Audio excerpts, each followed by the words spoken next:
Yo.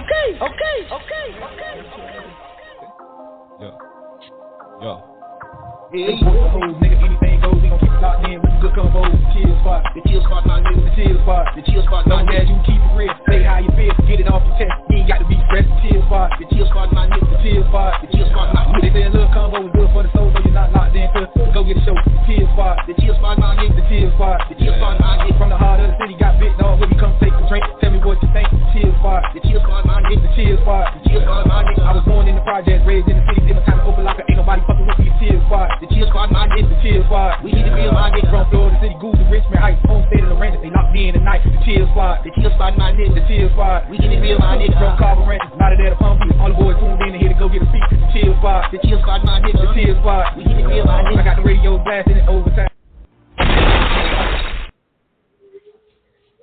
Yo.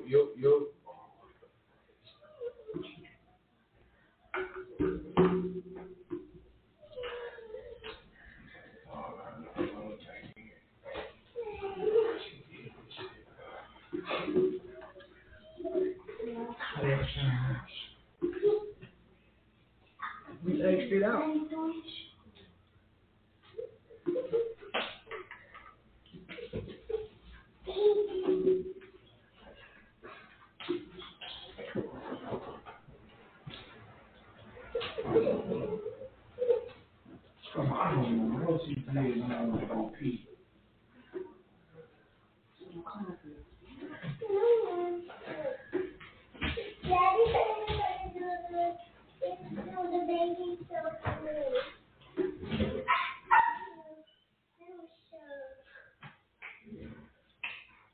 What other phone I have?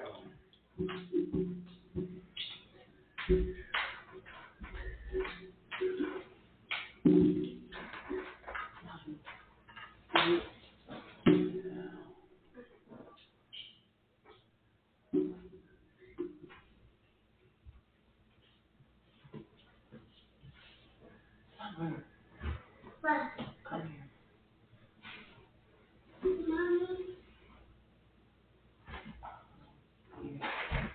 Yes.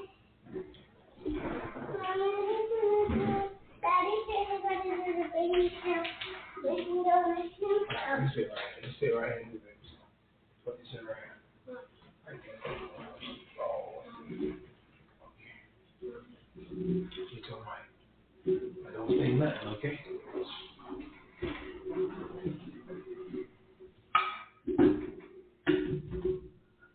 Now turn it a little bit, baby.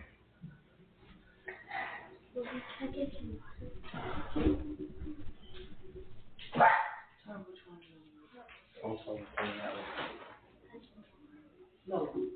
If you're going to get your drink. What for dinner? Yes, I gave him to it.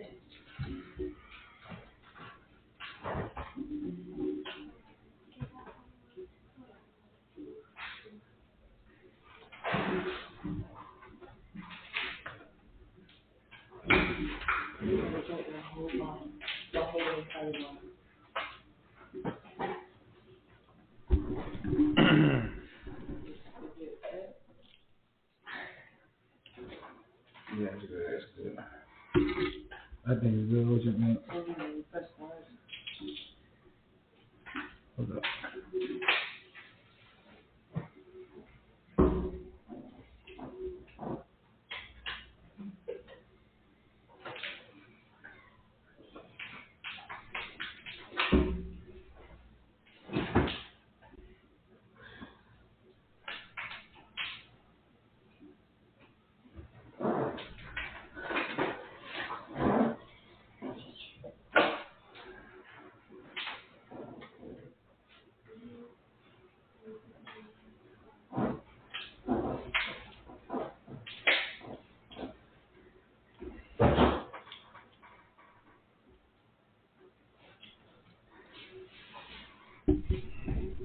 Go ahead.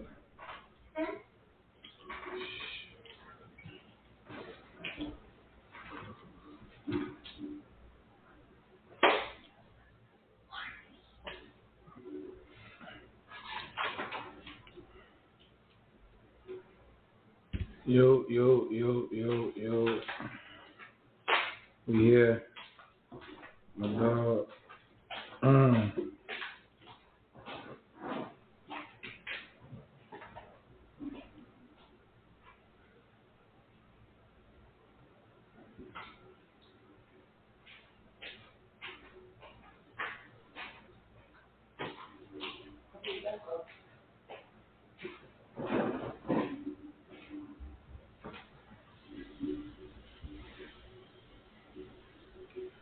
Tell me a little minute, y'all. I'm getting it right.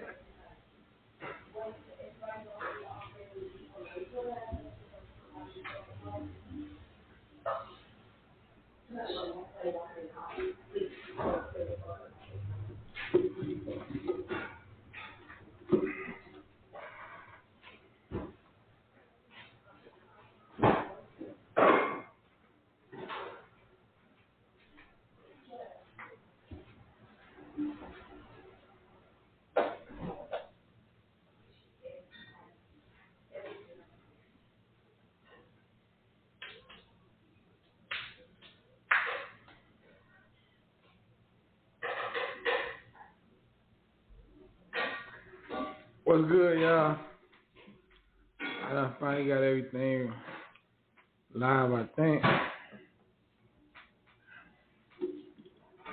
think I got everything working now. Yeah, okay. We back. What's good, everybody?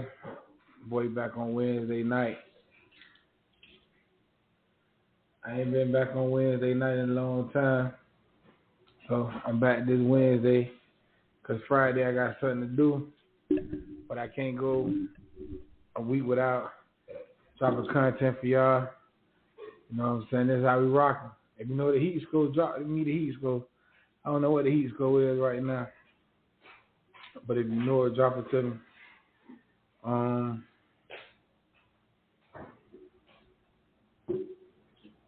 My dog Petty was having some phone issues, but we're going to still get him called in. Big dog should be popping in. Like I say, I ain't been on here Wednesday in a long time. So we finna get into a couple of conversations and shit and see what's popping this Wednesday night. We gonna make this shit do what it do.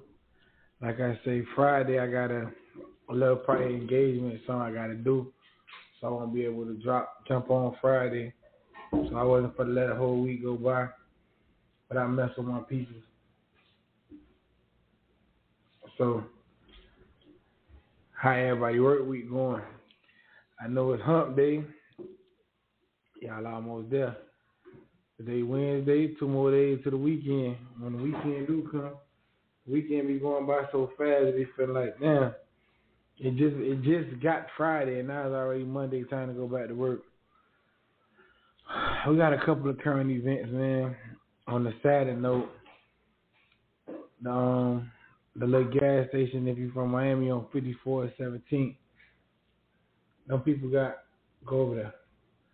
Them people got killed in the gas station, man. Them boys, my dog. So, you know, I got to take a minute to say RIP for them, man. I like that both of them boys. Like I said, RIP for Moon, RIP for Sonny. They the two gas station employees that got fatally killed at a gas station on 17 and 54 in the city.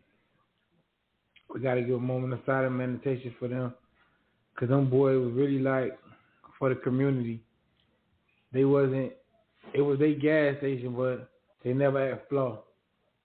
They never acted like it was all that. They let you go buy if you needed it. They were really community people, man. So, unfortunately, their life got taken in the gas station robbery. Yeah, everybody let Lisa get them 30 seconds of silence, man. RIP for them boys.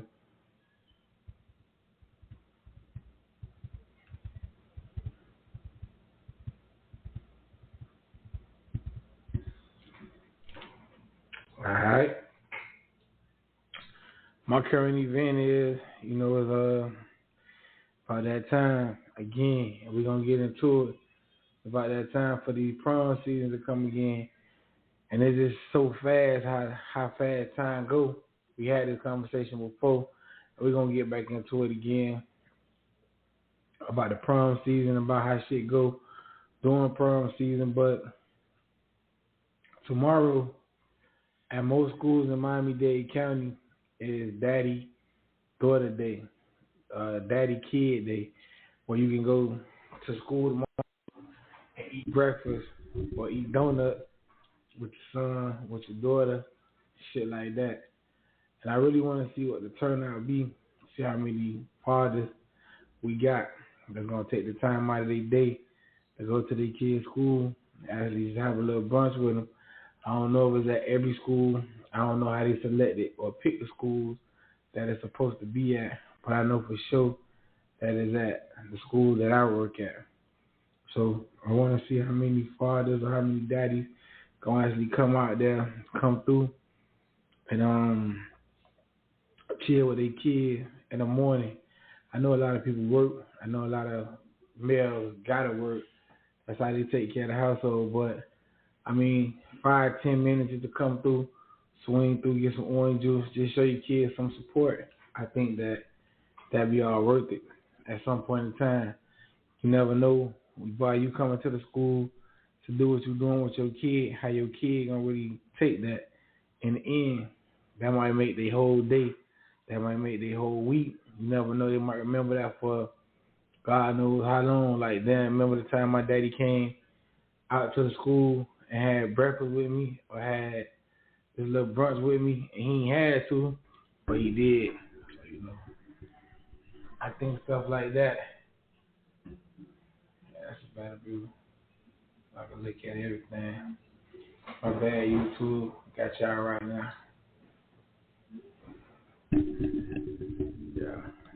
I think that'd be something that kids always remember at some point in time. The little things that people do for them and the little things that make it go. So like I said, the night show ain't gonna be long, but you know we couldn't go a week without dropping some content. I got a couple of questions that was inside of my inbox. We're gonna get to those. And we're just gonna chop it up, man. This whole month we've been just celebrating doing the show for a whole year. And that's been something that's been cool to me. That's been something that I think a lot of people liked it. So I want to say again, thank you everybody for supporting the show. If you be on YouTube, we need you to subscribe. We need you to share it. If you're on Facebook, if you're on Instagram, even if you're on TikTok, we need you to like and share it. So one of the questions that was in my inbox is, why do men not be celebrated or pampered like women?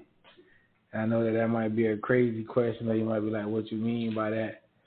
But it's all good for a man to bring his woman home flowers. It's all good for a man to do this or do that. But why is it not all good for your female to do it sometimes?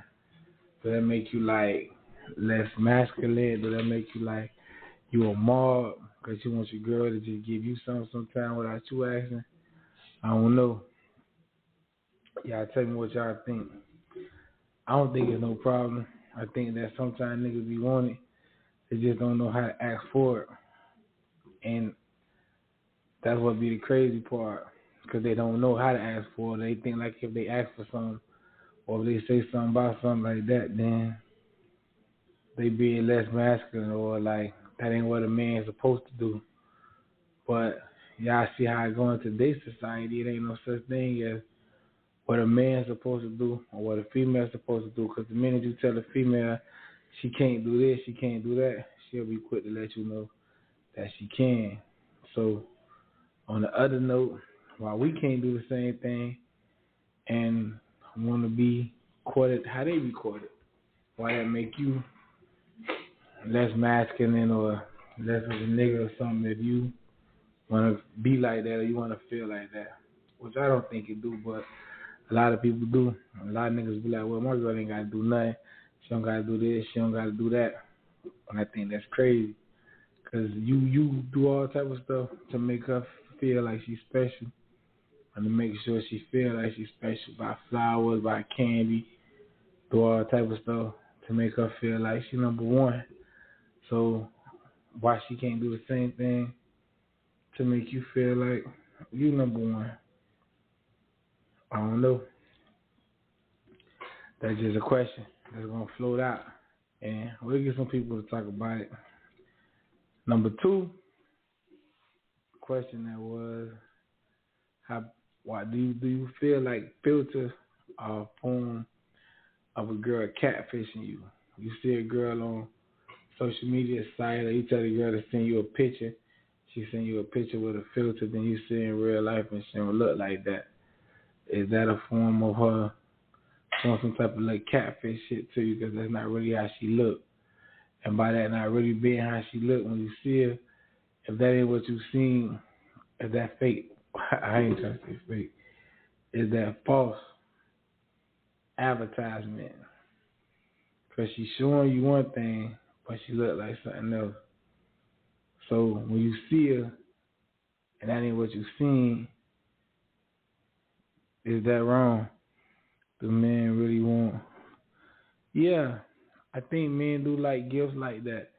It don't gotta be no flowers or no candy exactly, but it's just something to let him know that you're thinking about him, that you feel that he's special to you.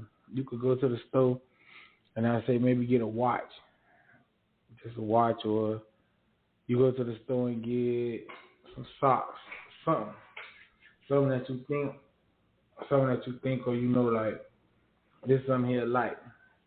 You feel me? Get something like that and just give it to him. It don't gotta be no special occasion.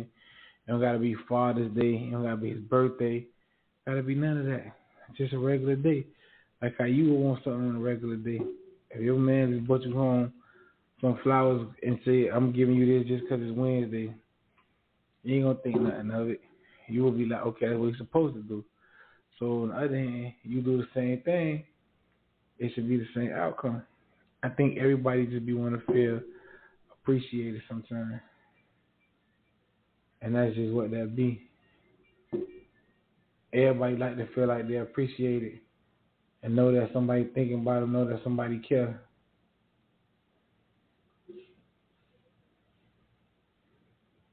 And I think that a lot of people be misconstruing that little situation. Because like you say, do men really want? They want the same thing y'all want.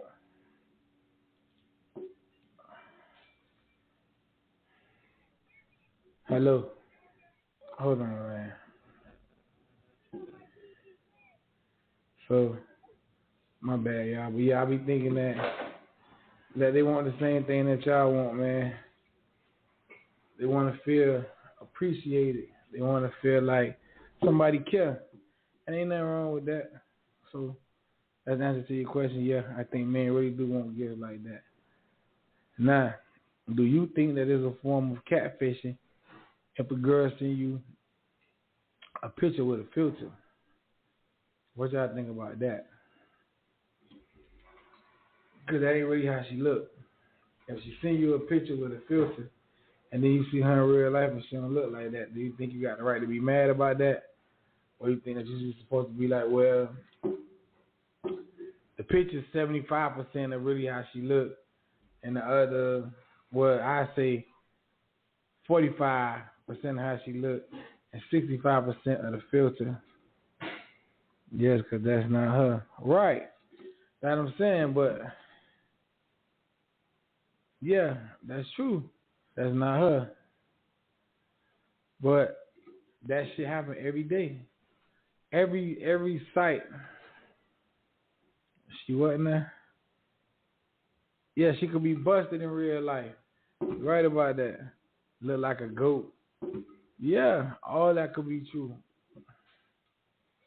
Because every social media site you go to now got filters. Snapchat got filters. Instagram got filters.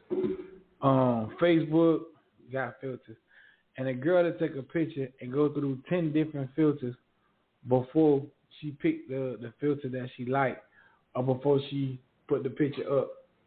But on the other hand, niggas don't do that. If a nigga take a picture, they see somebody walking by, they take me and my dog a picture. And they take them and they dog a picture, they just put that shit up. And it is what it is. They like it or they don't like it. But a lot of girls, they go through.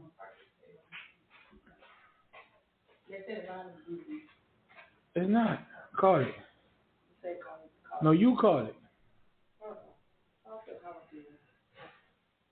They go through what they go through, and they don't think nothing about it. I probably got too many of them up. Let me see.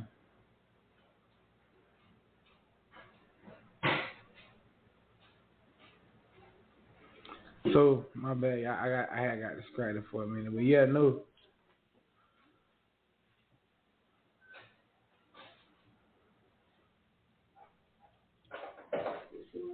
Yeah.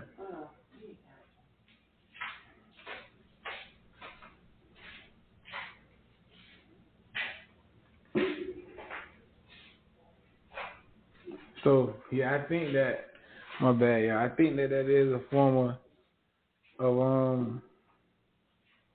a catfishing, man.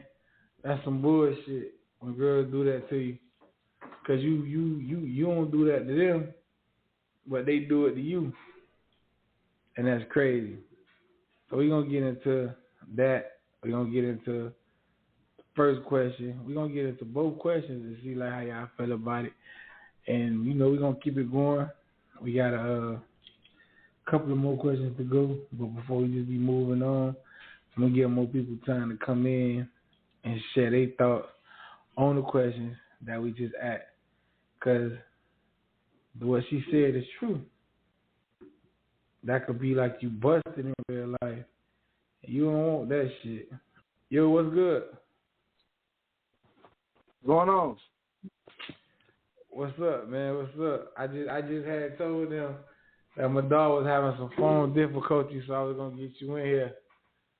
So first I had no, you might think I'm shout out, but I had to do 30 seconds of silence for them boys at the gas station, man. I fuck with Sonny and Mom, man. I respect that. Them niggas. I fuck with them boys too, man. Yeah, I did 30 seconds of silence for them, and then the question that we were just talking about, or that we still talking about, was, do you feel like men should be embarrassed to want to be courted how they girls do? Like, you give your girl candy and flowers and shit on any other day or just because they. So do you think it's something wrong with your female doing the same thing to you? Just giving you something just because, like, it ain't your birthday, it ain't Christmas, it ain't Father's Day. You just come home and she got you a watch, or you come home and she just got you something, like the same way you would do for her. You think there's something wrong with that? Yeah, no, I don't think there's nothing wrong with that. I don't think there's nothing wrong with that. Right. So do you think that's normal? Man, I don't know what you call it normal and what's not normal, bro. You feel me? People got to be comfortable with what they care for, bro. You get what I'm saying? For me, it won't be no big issue. It ain't something I stress like I need it. I don't think there's nothing wrong with a man wanting the same attention, bro. I don't think it's weird. I don't think that shit is. I ain't the type of man, though, that crave that. You kind of get what I'm saying? But if another man do, I don't think it's nothing weird about that shit. What's wrong with that man wanting attention from his girl? I don't get it. What's wrong with it? You feel me? The lady on on YouTube, she said, do men be wanting simple gifts like that? And I say, yeah. Yeah. The same way female, and I don't think that is the fact that the gift simple or the gift extravagant. I think it's just the fact that you thinking that a motherfucker is thinking about you on a day-to-day basis, like it ain't no holiday, because I feel like holidays become necessities, like Father's Day, your birthday, Christmas. Everybody know that they're going to buy you something. Same vice versa for a female. So I feel like if you just get on a regular day, that's just an off day, you just came home work on, just say like the day, like a Wednesday, you can't work on a Wednesday, your girl just bought you something. I don't think there's nothing wrong with that, because you would do the same thing. But if you just passing, going home and see the lady out there with the flowers, you just get some flowers and give it to her. That just because you felt like doing it.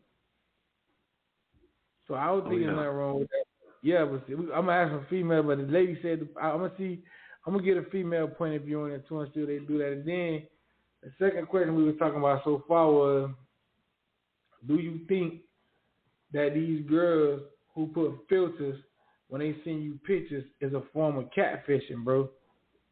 Hell yeah. Catfishing mean you don't really look like what you showed me in the first place, right? So that shit catfishing. Filters, dog, like, okay, filters ain't like makeup. I feel like makeup ain't catfishing, you covering up a little bit of imperfections and shit like that, but a filter really change you. She can make her eyes different, her nose skinnier, her like, I know makeup could do that too though, but a filter, think about it, bro, she a whole nother fucking person. That's catfishing. Right. You tricked me and made me think he was a completely different person than what you was, man. You catfished the nigga, dog. Yeah, that's catfishing. You see a girl with a filter on, and then you see her in real life and she look totally different, and then you go off and you be like, nah, this ain't what I signed up for. Is you wrong? Like, that's crazy. Bro, so lady on here said, we got one lady said, yes, because that's not her. Then she also said she could be busted in real life, look like a fucking goat. So I got a problem with that. I got a problem with that because I feel like every social media site now, bro, got filters. Facebook got filters, Instagram got filters, and Snapchat got some motherfucking filters that can make you look like whoever you want to look like.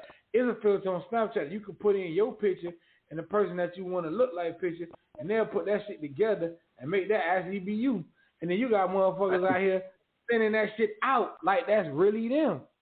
So I'm with you on that. I really do feel like that filter shit is a form of catfishing. But when you see a motherfucker, like, how do you handle that? If a girl you've been talking to and you met her, she's sending you pictures, or you met her on the site or something like that, and she been sending you all these pictures, and you fuck around and see her in real life, and she ain't nothing like what she looked like on the picture, and then you be like, oh nah, this ain't what I signed up for. That means you wrong. Like, how would you even say some shit like that to a girl? Like, how would you tell her, like, nah, this ain't what I signed up for. Nah, this ain't how you look on the pictures. Like, I don't know. How you handle that shit? You do know, bro. You're right. Ain't nothing wrong with that. It's not what I signed up for. A woman to be quick to do the same thing to your ass. Let me show her a certain way or a certain lifestyle I supposedly live on social media. Then let us go out. But I can't live that same lifestyle, or I can't do the same things that I was posting on social media. What's she gonna say? I look the same. She still looks like I catfish her ass. So I can't do the same thing, or I'm not living the way that I'm off the shit I've been posting. You feel me? So what's she gonna tell you? I ain't signed up for this. She's gonna be out the door. Yeah. You signed up. You signed up for the pictures and the time that she caught your ass on that celebrating or eating, or you had that game. She caught a nigga on the good weed. So now you take her out and she wants the same shit. Yeah, nah. So I feel you.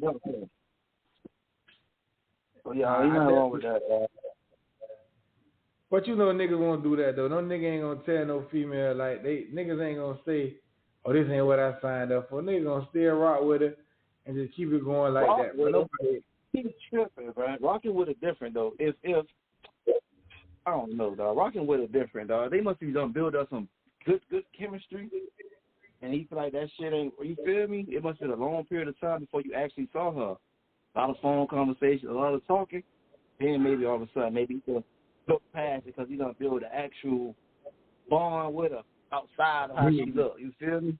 He done got to know a little bit inside. So maybe he'll just hold on to the situation, bro. But if it ain't that, man, nigga finna clear it, man. I think both parties, male or female, going to do the same thing. They ain't signed up for that shit, so they going to hit it. Unless it's been a long period of time where they got to really, like, know a person inside instead of out. You feel me? Then they probably just stay. So they get fucked up like that. When you start liking the person for who they really is, then now that filter shit don't matter. But it still got to be a question that you ask, like, damn, did you have to do that? It's a good conversation, though, but shit, y'all can still. If you start really liking the person from the inside, then that's great. Then fuck what they look like. That shit to be done with. Then you like them for who they is. If you realize it, you don't like them for what they look like. You like them for who they is. Some people be fucking up in relationships, and that's the problem. A lot of people been in a relationship with a person because of how they look. They don't like the person, dog. They like how the person look, and that's what we be going wrong at, bro. Relationships, you feel me? That like the person from the inside, not just the out. So when you go out with you get props and shit like that, man, you gotta actually like that person, though. That's the only way y'all gonna grow together and be good together. Can't just like her beauty. That gotta be your friend when you go to the crib. You gotta be able to chill with that person. Y'all gotta be able to chill with each other. So I feel that, but I just said that because like in that sense, bro, that's still a way of saying like you built your relationship off on a lie. Cause a motherfucker like I show you something and then that's what you thinking, and then after you say fuck how they really look after a while, you really start liking a person. But it's like if you lie to a nigga about some shit like that, how I know what else you lied to a nigga about? But I agree with you though in a way though, but you started the relationship off a lie. You ain't build it off a lie. If it was something that lasted for months and years, you feel me, and we basically like is the foundation of our relationship, then we really building our relationship off a lie.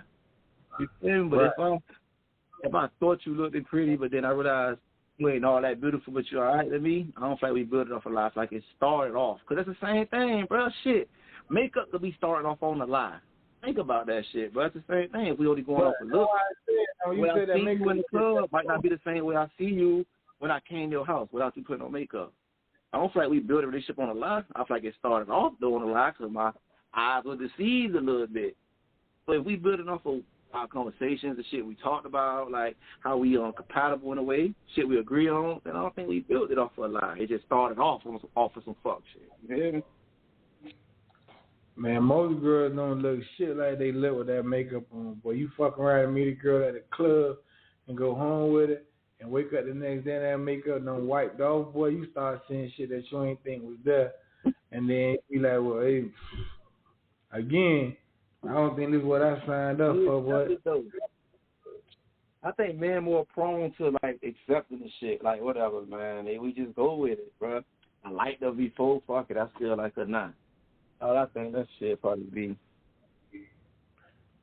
Yeah, because I think that it'd be like that mostly because, like you said, if a nigga talking to a girl at night or a week or night, I don't know, we grown. So you going 2 or 3 months without seeing a motherfucker, there's something wrong. And as you done met somebody living in another motherfucking totally city that you can't get to, but I don't think country that long.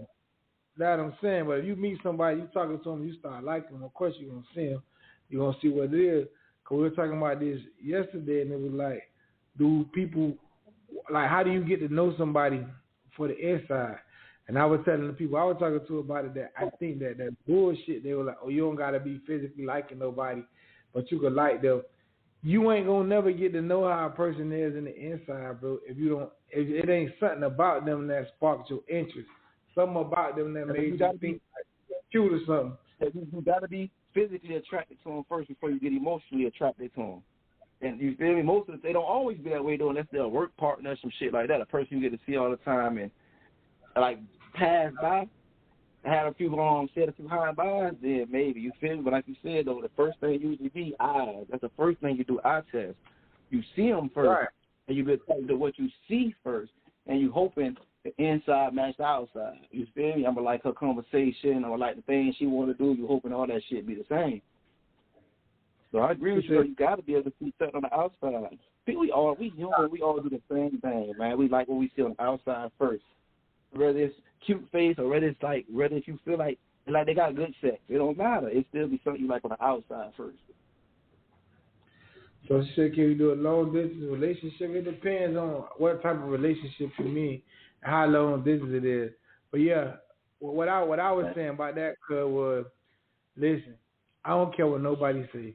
You ain't gonna never meet nobody and be like, you ain't never gonna see nobody and be like, oh, I think she got good inside, or I think he a good person in the inside. I don't care if it's the slightest, littlest thing. It's something about a person when you see them that's going to attract you to them, that's going to make you want to talk to them, that's what's going to make you even get to know them as a person. If you just see a person and a person don't got nothing about them that attract you, nothing about them that turn you on and makes you want to get to know them or that you think interesting, you're never going to get to know if that's a good person inside. You ain't going to never get to know nothing about them because you ain't never going to get them the chance to find out.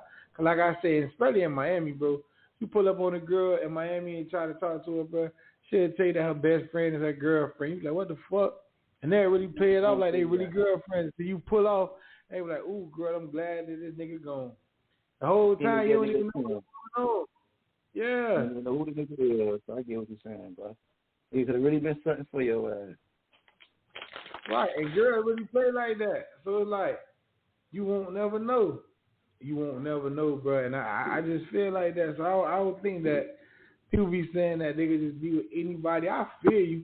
I think that anybody shit got to be somebody that you met and never seen before.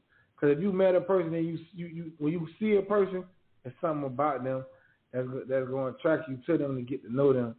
So these girls who be putting out these filters, bro, they need to stop that shit. That shit need to be a charge, bro, because that is a form of catfishing, bro. Where I mean, and I can't say no niggas because I don't know every nigga. I just can speak for myself and what I think about niggas.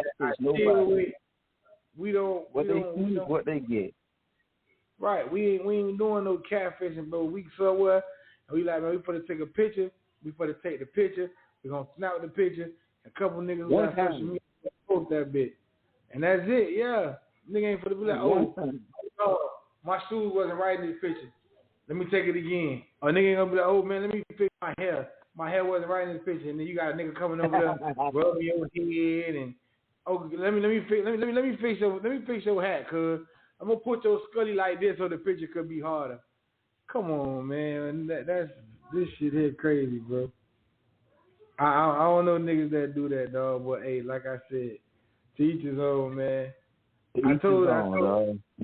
Yeah, but we gotta see what we gotta start doing. We gotta start saying shit that we ain't gonna take too. Cause girls will be like you said. I seen this nigga on social media and he was popping bottles. He was doing this. He was doing that.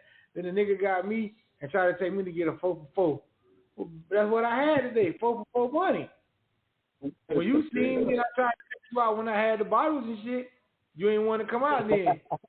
So now you choose to come out, and now a nigga got to get you some 4 for 4 and some Taylor Port, and now you want to go all on social media blasting that nigga like, that nigga ain't shit like that in real life. But I might be like that again next week. You just, hey, so.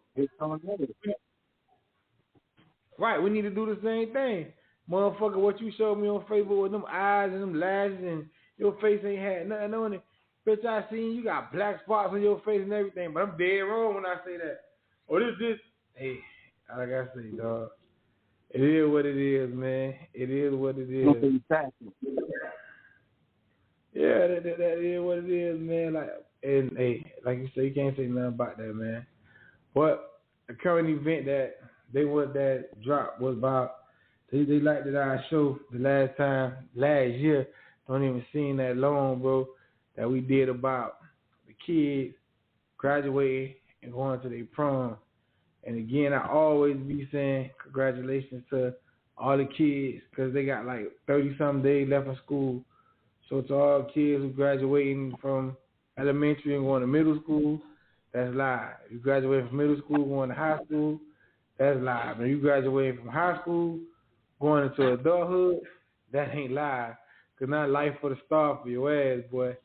Unless your mom and daddy just go keep doing it, you either got to pick a decision. You either going to college or you either going to get a job. And some mamas give you, some parents, I say, give you the decision if you want to go to college or you want to get a job. And some parents try to make that decision for you. So my kids graduated. I gave all of them their own decision what they wanted to do.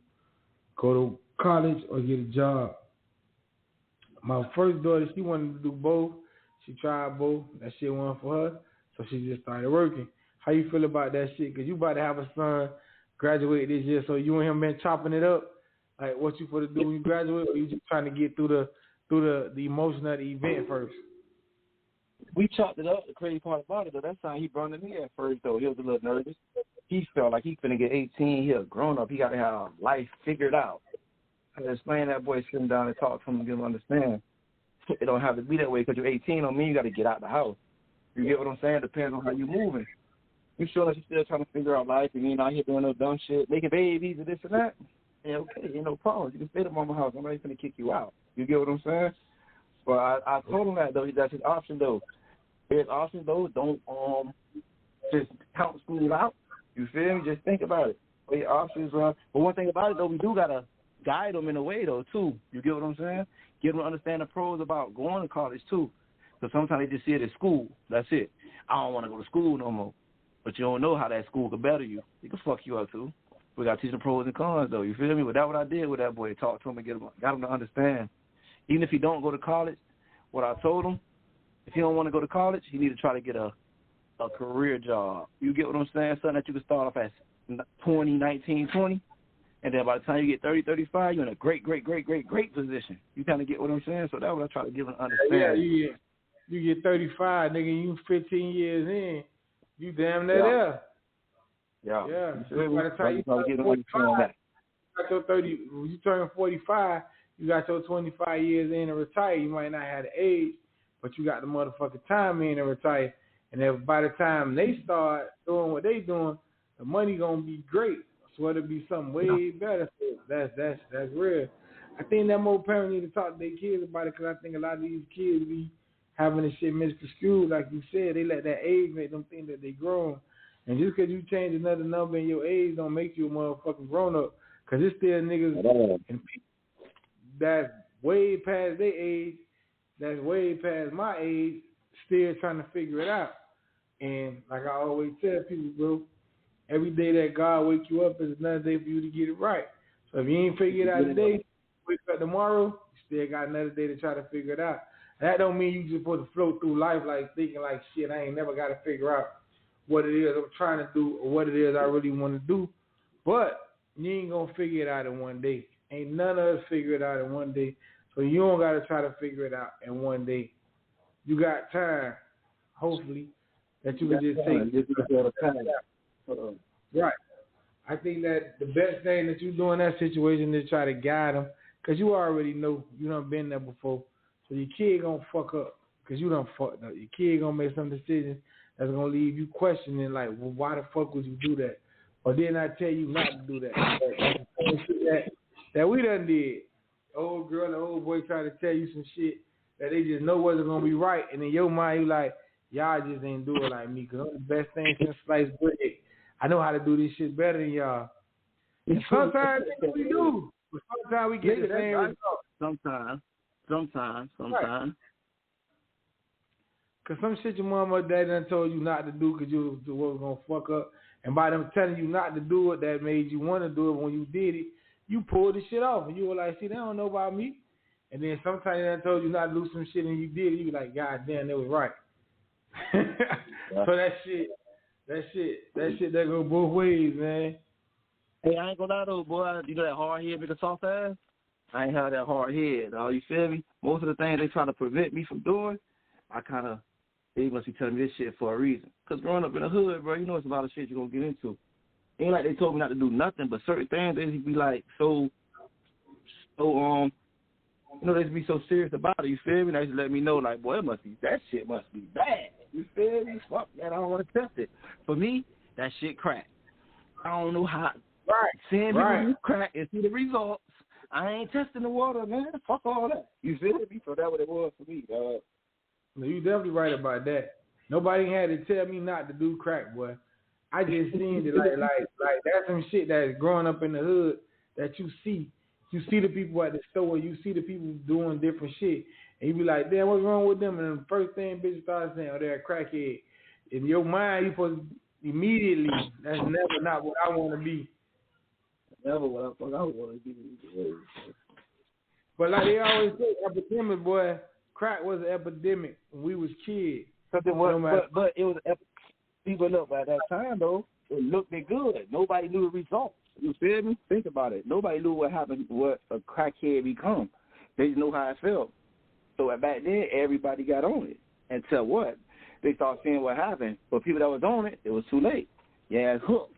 You feel me? Addicted to this shit, you stuck. Only people had a chance after that is people that just never tried it. You feel me? But then everybody was trying it. Because think about it, bro.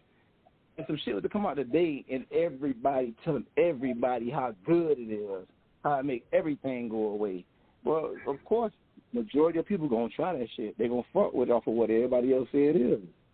So that's why that epidemic took over like that. You feel me? No, we got that shit right now. You just not knowing because some niggas still functioning with it and some niggas not. But the same way crack came and took over the shit, fucking Molly taking over now, boy. Like every motherfucker you know, the niggas you what is she called? Think on Molly, bro. Yeah, they want see, you know what it is though. When we say Molly's, they be saying, "Well, I ain't no Molly's," but you don't think about it. All right, you ain't no Molly's, but you on pills. See, people chasing the same thing, perks, oxy. That's the same shit as basically being on Molly, dog. When you getting fake ones, that shit full of fentanyl. It's full of all type of shit that you don't want to take. You feel what I'm saying? You might as well do heroin. If that's the case. It's full of all the shit you don't want to take, dog. And that's what it is. A person feel like, I don't do Molly. I just pop perks. I just pop oxys. You feel me? But you buying some shit. You buying generic shit that's fake. You feel me? So in reality, you on heroin. You on fentanyl. You on all type of shit. That's why people talk to somebody that do perks. Yeah, I gotta talk to somebody that be on that type of high. Cause like I say, though, when I went to the hospital for the only surgery that I ever got before I got my appendix took out, they gave me Percocet to go home with. I could not take them shit, bro. I took that shit when I got home. It felt like the room was closing in on me. My body was hot, so I had to go back to the doctor. They said, okay, you might be allergic to Percocet, so I don't take them shits at all. But I be hearing motherfuckers that be trying to buy perks on the street and take that shit, and I can't do it. But when I say this, I can tell you what it is, honestly, dog. But I ain't gonna lie. Perks take all the pain away. The shit take your thought process away. So when you was in pain because you were thinking, put yourself in pain. It's almost like you take that perk, the thought process, that you don't think about it no more. So the pain go away. The pain that your body was feeling go away because you numb. You feel me? So it's like, in a way, I understand why people do it, dog, because that's how people get to escape their reality. Whole body numb, mind numb, everything numb. So that's what it is. Even with myself, I had to take perks before, and they got shot before, and this and that. I had to take perks before. I didn't want to take it. My mom was a pharmacist. She used to tell me how people used to come to the window, like, they don't got no refill, but they like, you got to give me some more. I need it. She used to be like, man, people so addicted to that stuff, son, you just don't know. That's when I was younger. She used to preach about it. So that's what made me not want to take it. But, bro, I'm laying in that bed. I'm in so much pain, dog. I'm talking about my body throbbing, bro. Like my body got a migraine. Man, I took that damn perp. I ain't gonna lie. The goddamn bed started floating in the air. Everything went away, bro. All the pain was gone. Everything was gone, nigga. My body was floating in the motherfucking air, bro. I ain't gonna lie to you. It felt like I was on the magic carpet. The fucking bed was in the air, floating.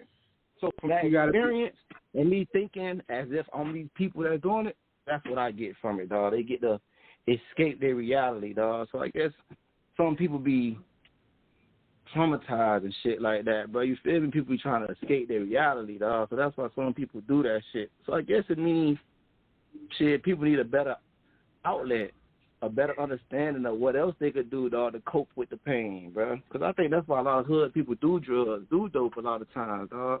Trying to escape the reality, bro. It don't always be recreational.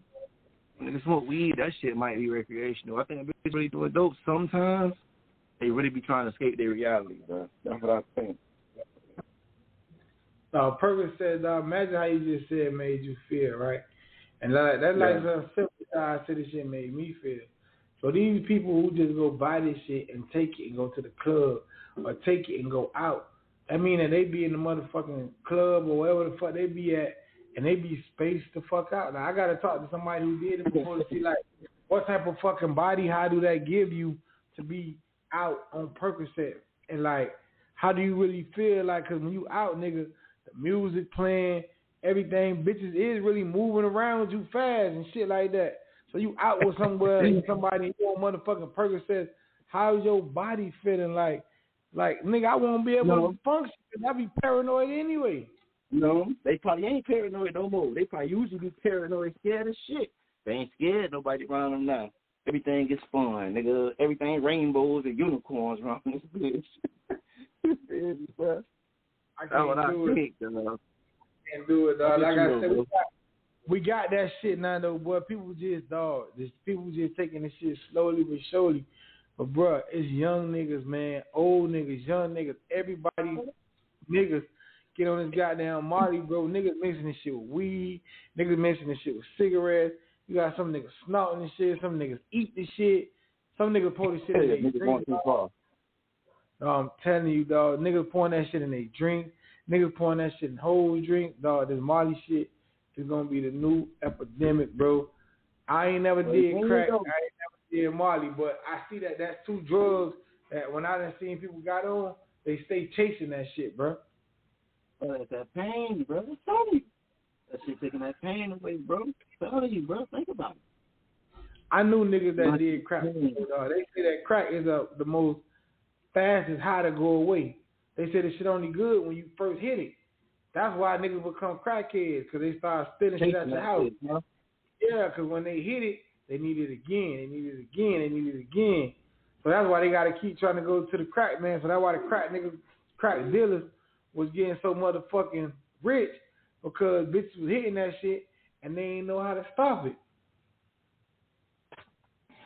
Now, I don't know if the Molly heads got like that yet, but I mean, shit is what it is, cuz if they did, it's only a matter of fucking time, dog. How you gonna fix that? That's gonna be a new epidemic, nigga. I don't think we're ready for the ghetto no more. These new motherfuckers, they can't live ghetto, man, how that shit used to be. Oh, no, that shit over. Everybody rich. Everybody rich. Everybody fake rich. That's why we struggle so much. Right. I was talking to somebody about cars and shit, dog, and I was saying that shit. Remember growing up, dog, parents or this and that, every few years they'll buy a little $7,000 car, $6,000 car, some shit like that, and they be good for the time being. You ain't notice now how everybody got to have a 2021, 2022, 2020 car, so we trying to pay $2,500 rent and pay an $800 car note and pay a $500-$600 car insurance, stuff like that, bro. You get what I'm saying? We be doing shit that this world got to mean, bro. That's the motherfucking inside bill. But see, that's the difference. And I'm going to tell you what you just said, why Big Dog should have been on here, because why I tell him that kids are a reflection of their parents. Because see what you just said, back in the days, your old boy, old girl go get them old car for $8,000, $7,500, $9,000. They were balling and they was good with it. When I was going to school, niggas wanted Chevy, box Chevy, Don't. Bro, we got T-Bird, $1,500 T-Bird. Remember that shit? Nigga get a Cutlass. $3,000 Monte Carlo. Man, listen, nigga get them old, like you said, good Monte Carlo.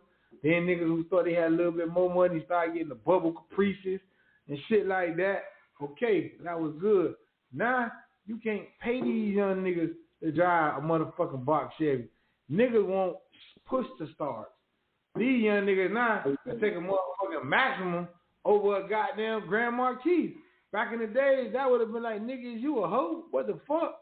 We want the Grand Marquis for the speakers in that bitch and we vibing. Not now. Man, these young, man, it's 2024. You probably can't pay a young nigga to drive a 2018. He gonna think you trying him. No, you ain't drive a 2018. Thank you for the drive a 2020. Nigga. And nigga don't realize, nigga, car depreciate so bad, nigga, 5 years later, nigga, that car ain't shit. Any car we buy today, 5 years later, that car really a bucket. I'm sorry, brother, that's a fact.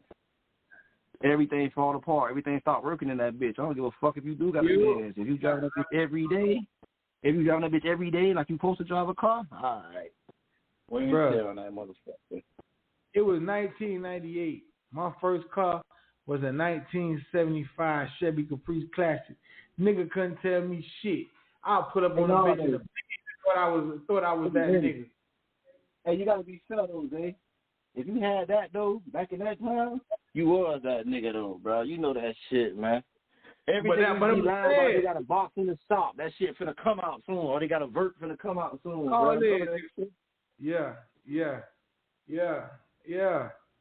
That's what I'm saying, dog. At that point, dog, like I said, my first couple of cars wasn't nowhere near the years of the millennium that it was. I had got a 7.5, I had got a 7.4, then I had got an 87 box Chevy. Man, I think the closest I got being up there was like a 1990 Grand Marquis. And I was happy about that too. I ain't, man, listen, but now, it ain't like that.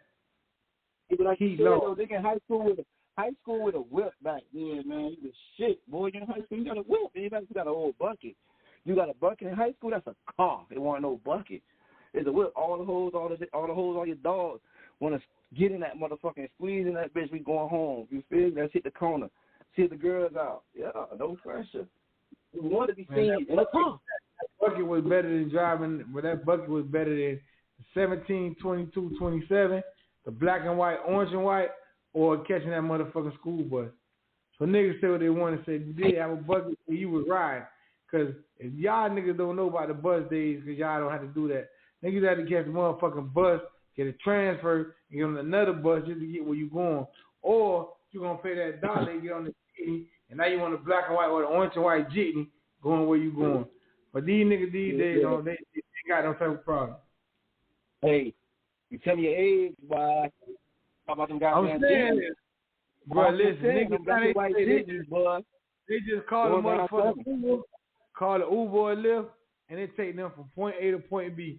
Nigga, me and my cousins done caught the motherfucking 62 or 62nd and 17th to motherfucking Biscayne, get a transfer for 10 cents, go to the motherfucking Omni, nigga. That's how you get there. Boy, we live at Omni, boy.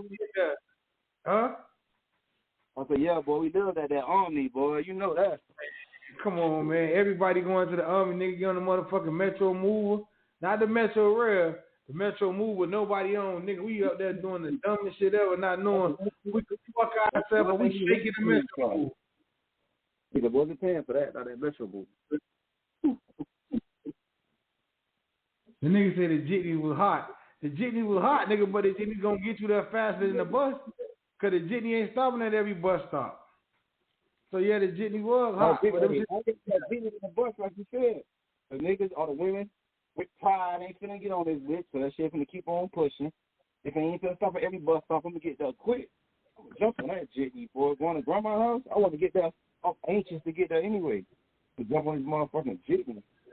I get there faster. Man, I was living on 5, 8, and 17. The black and white jitney come take me right by Wesley where I was going at to my dog, my cousin crib. So yeah, I ain't give a fuck. Whatever come first, the bus or the jitney, I'm getting on. And that what the fuck that was, but that go back to what we saying about now. So now that means tie that shit into what's going on today. That is for to be prom season.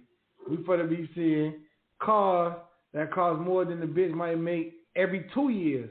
Not every 1 year, and then some motherfuckers don't make what these cars cost, and they hold salary every 2 years.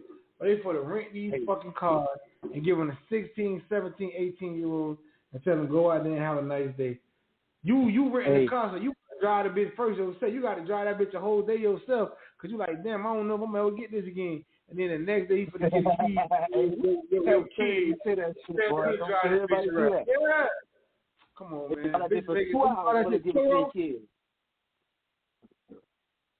Man, it's all type of Turo accounts for to go up. If I was a nigga on Turo this season right here, my shit was for rent, nigga, that shit gonna be triple the price.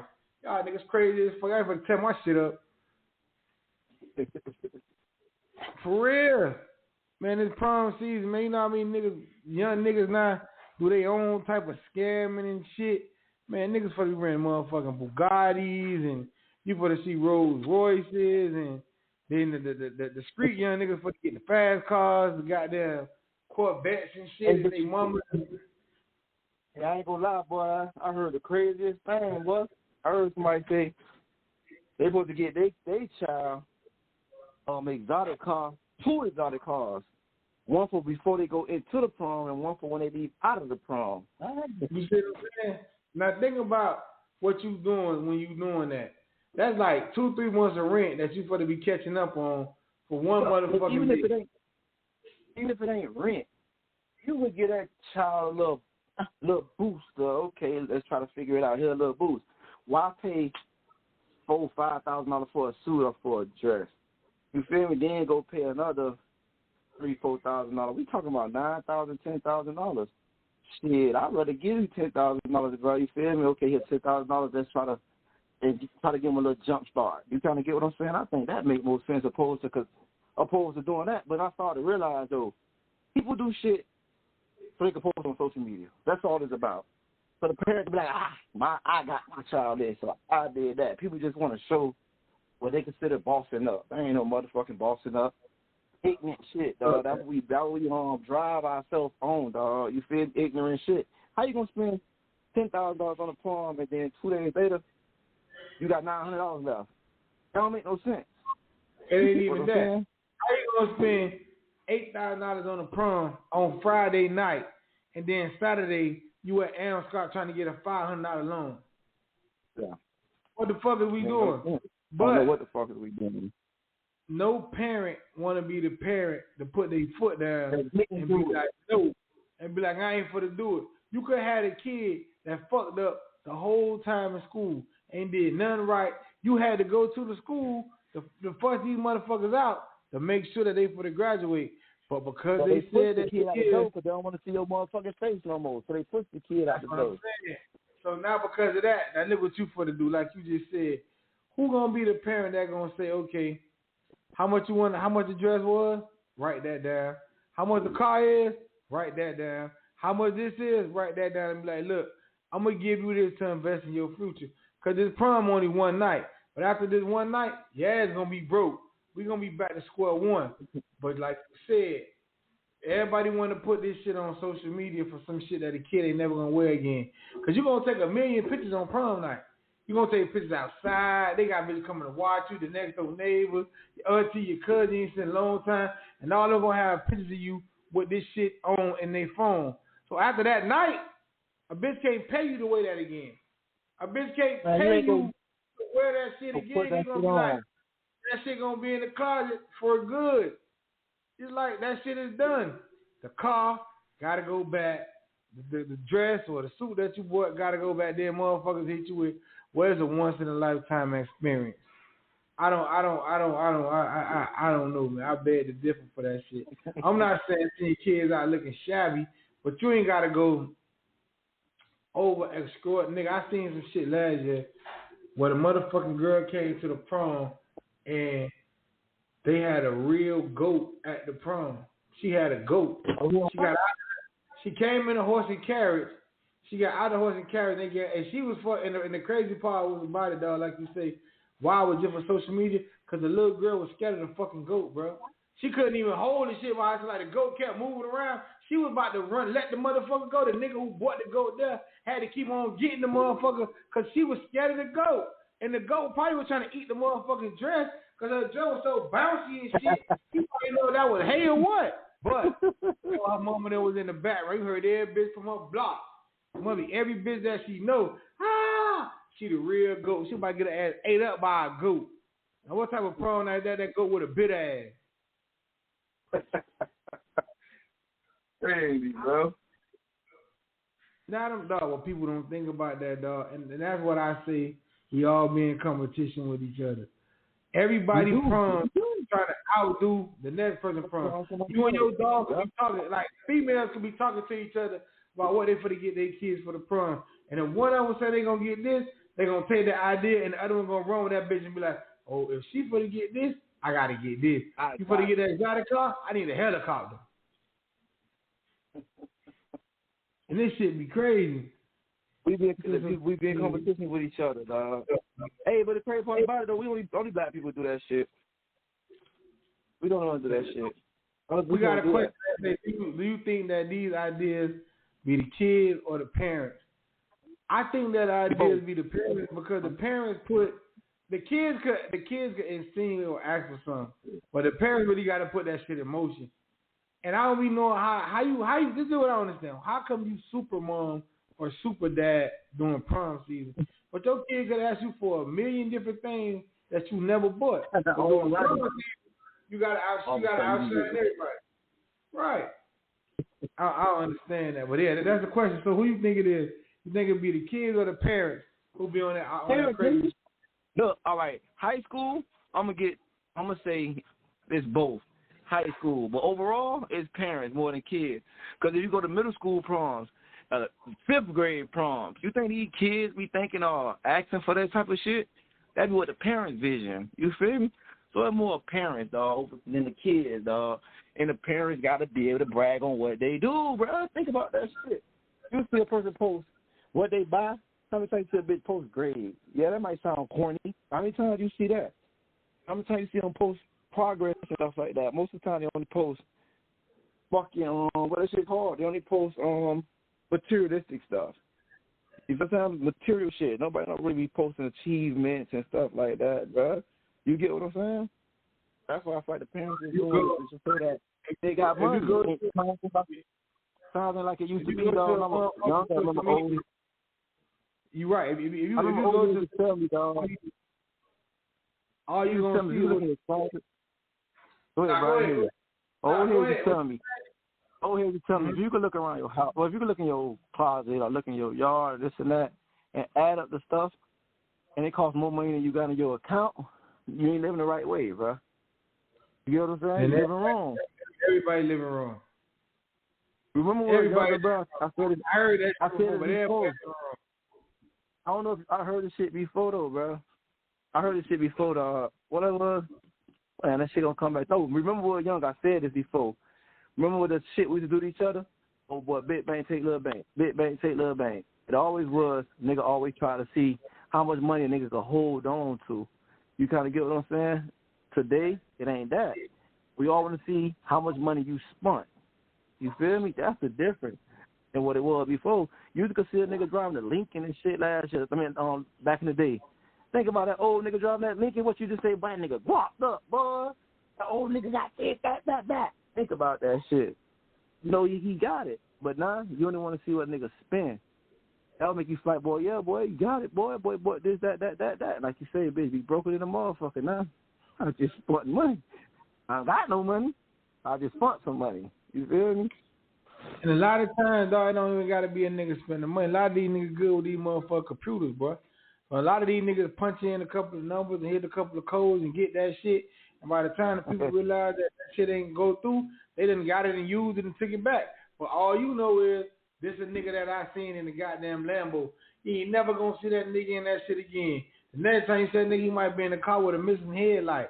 But for that motherfucking picture, he was in a motherfucking Lambo. And that's all we care about. All people give a fuck about is what they could post, dog. Right. And that's the crazy shit. Because your kids, you might be posting all designer, name brand shit from his head to his feet. And this bitch probably can't spare nothing. You won't. Half the shit they wearing, they can't even spell it. That's what I'm saying. You will feel like it's a waste of time. That's why I'm gonna take this and I'm gonna say this, bro. And it might get bitches mad, but I don't care. I blame parents for all that shit because it's a waste of time to pay for your son or your daughter a tutor. But let you take your son to a motherfucking park and the coach tell you that he think your son could be a quarterback, you gonna finance and make sure you get him a quarterback coach. Let a nigga tell you your son gonna be the next motherfucking Kobe Bryant or some shit. Now you got a basketball trainer.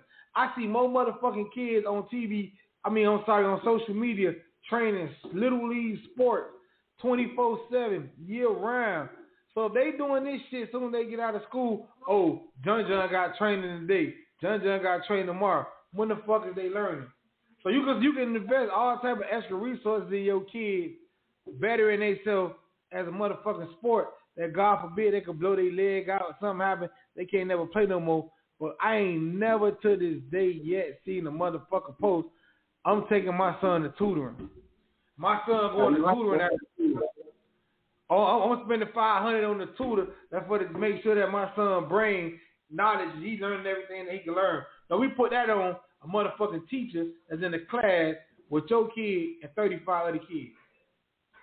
So what the fuck is your son or your daughter really learning when they're in school and there's one teacher, 25, 30 kids? You got the motherfuckers who got shit going on at their house.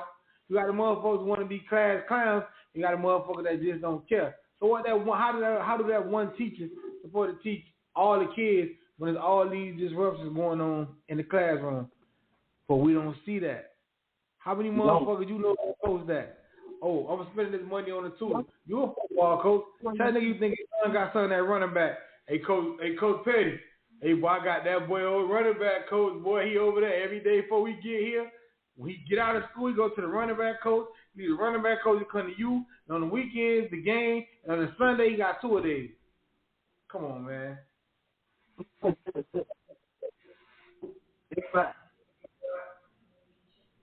That shit, they're crazy, bro. You remember, man, it wasn't even you. And I ain't got to say no name. You know what I'm talking about. Your cousin told a nigga one time, well, what is going to be my running back? And that shit was a wrap. That nigga started getting running back camps, coaches going up hills, all kind of shit. Before that coach said that, it wasn't never no problem. Oh, he just out here to have fun. He going to play whatever y'all want him to play. One nigga said, I'm going to put him at running back. And that boy had that pressure on him from that day forward. Come on.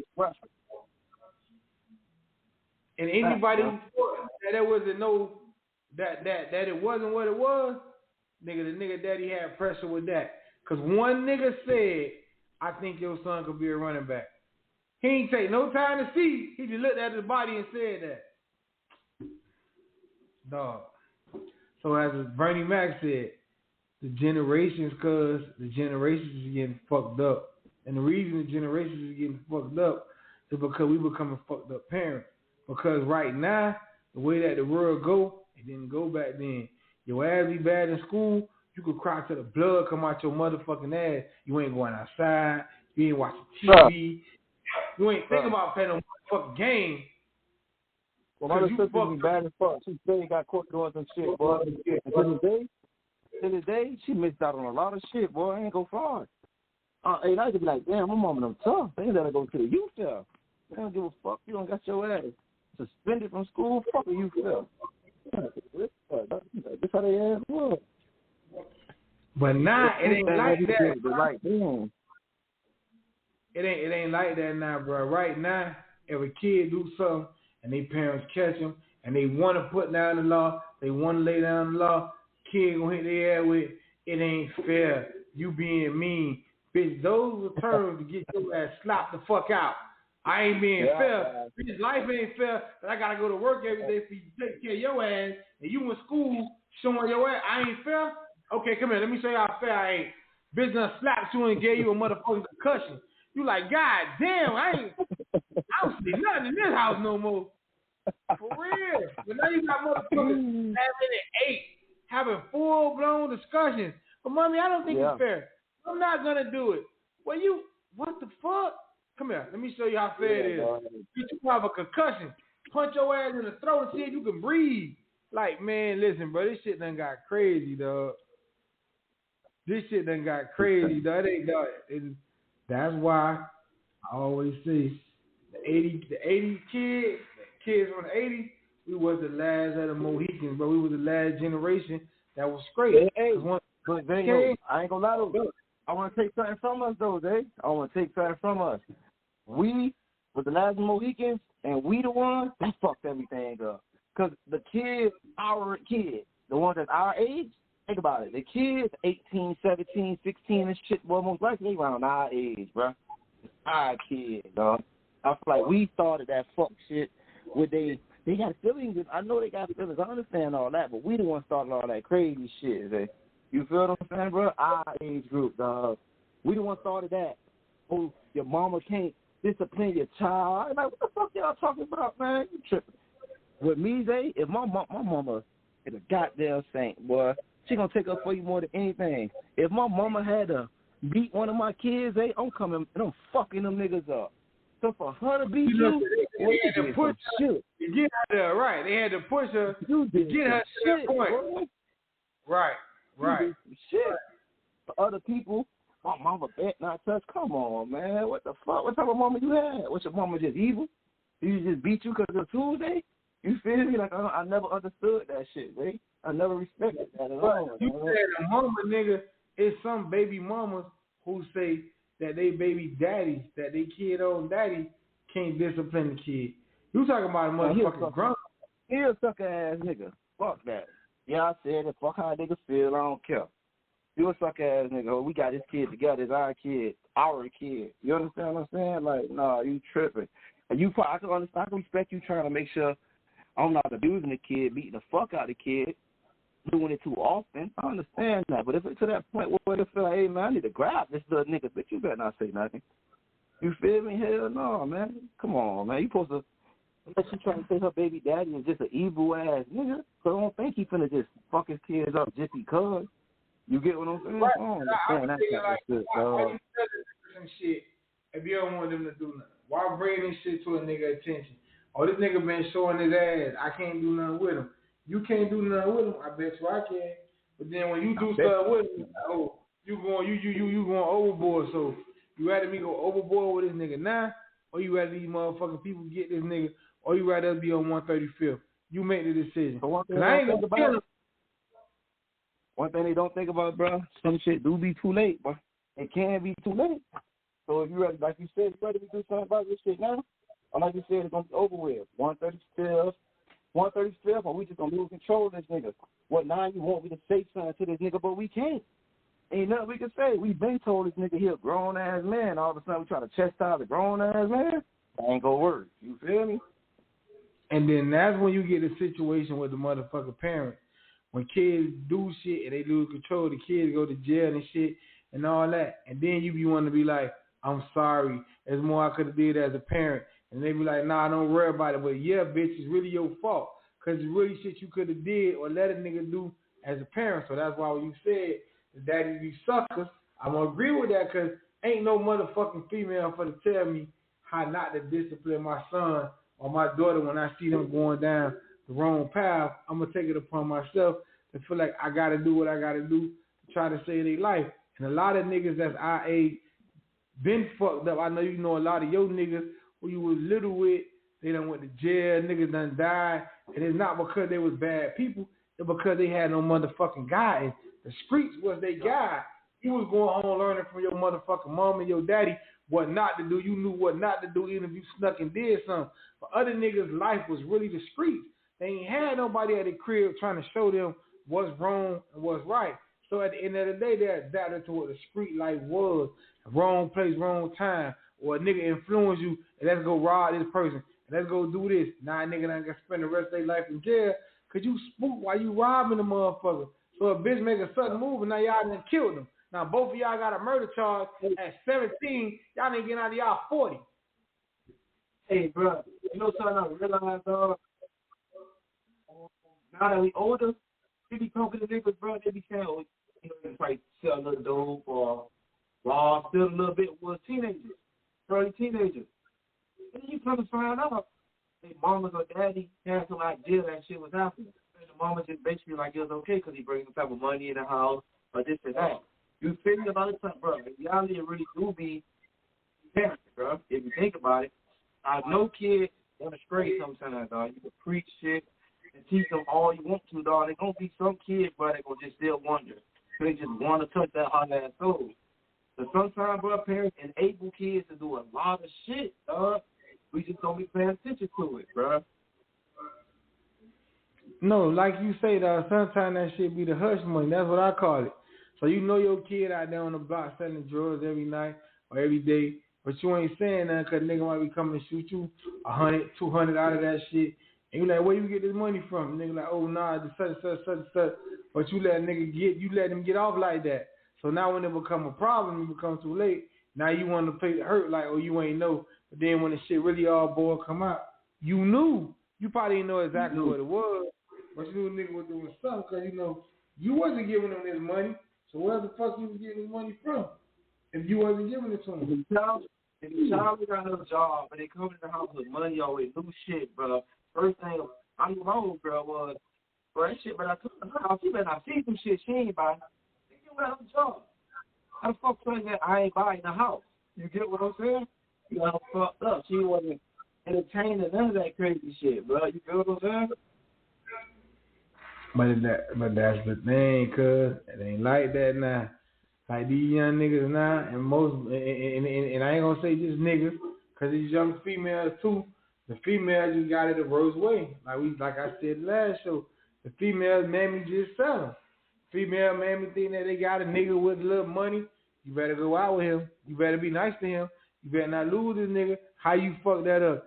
Girl don't even like nigga no more. She don't want to talk to him no more. She ready to start talking to him. Old girl tell her, I don't know who's going to be getting your hair done. I don't know who's going to be buying you this. You start talking to that nigga if you want to. Now what that do?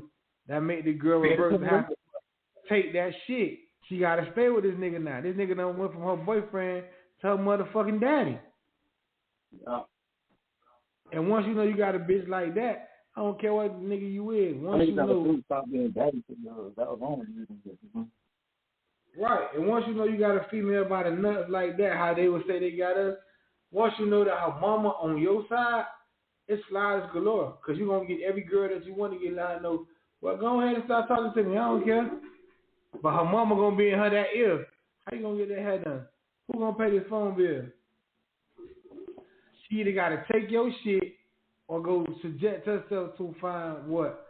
Another nigga who gonna do what you was doing. So that lead them out here doing what? Going from nigga to nigga, and that's pillar to post.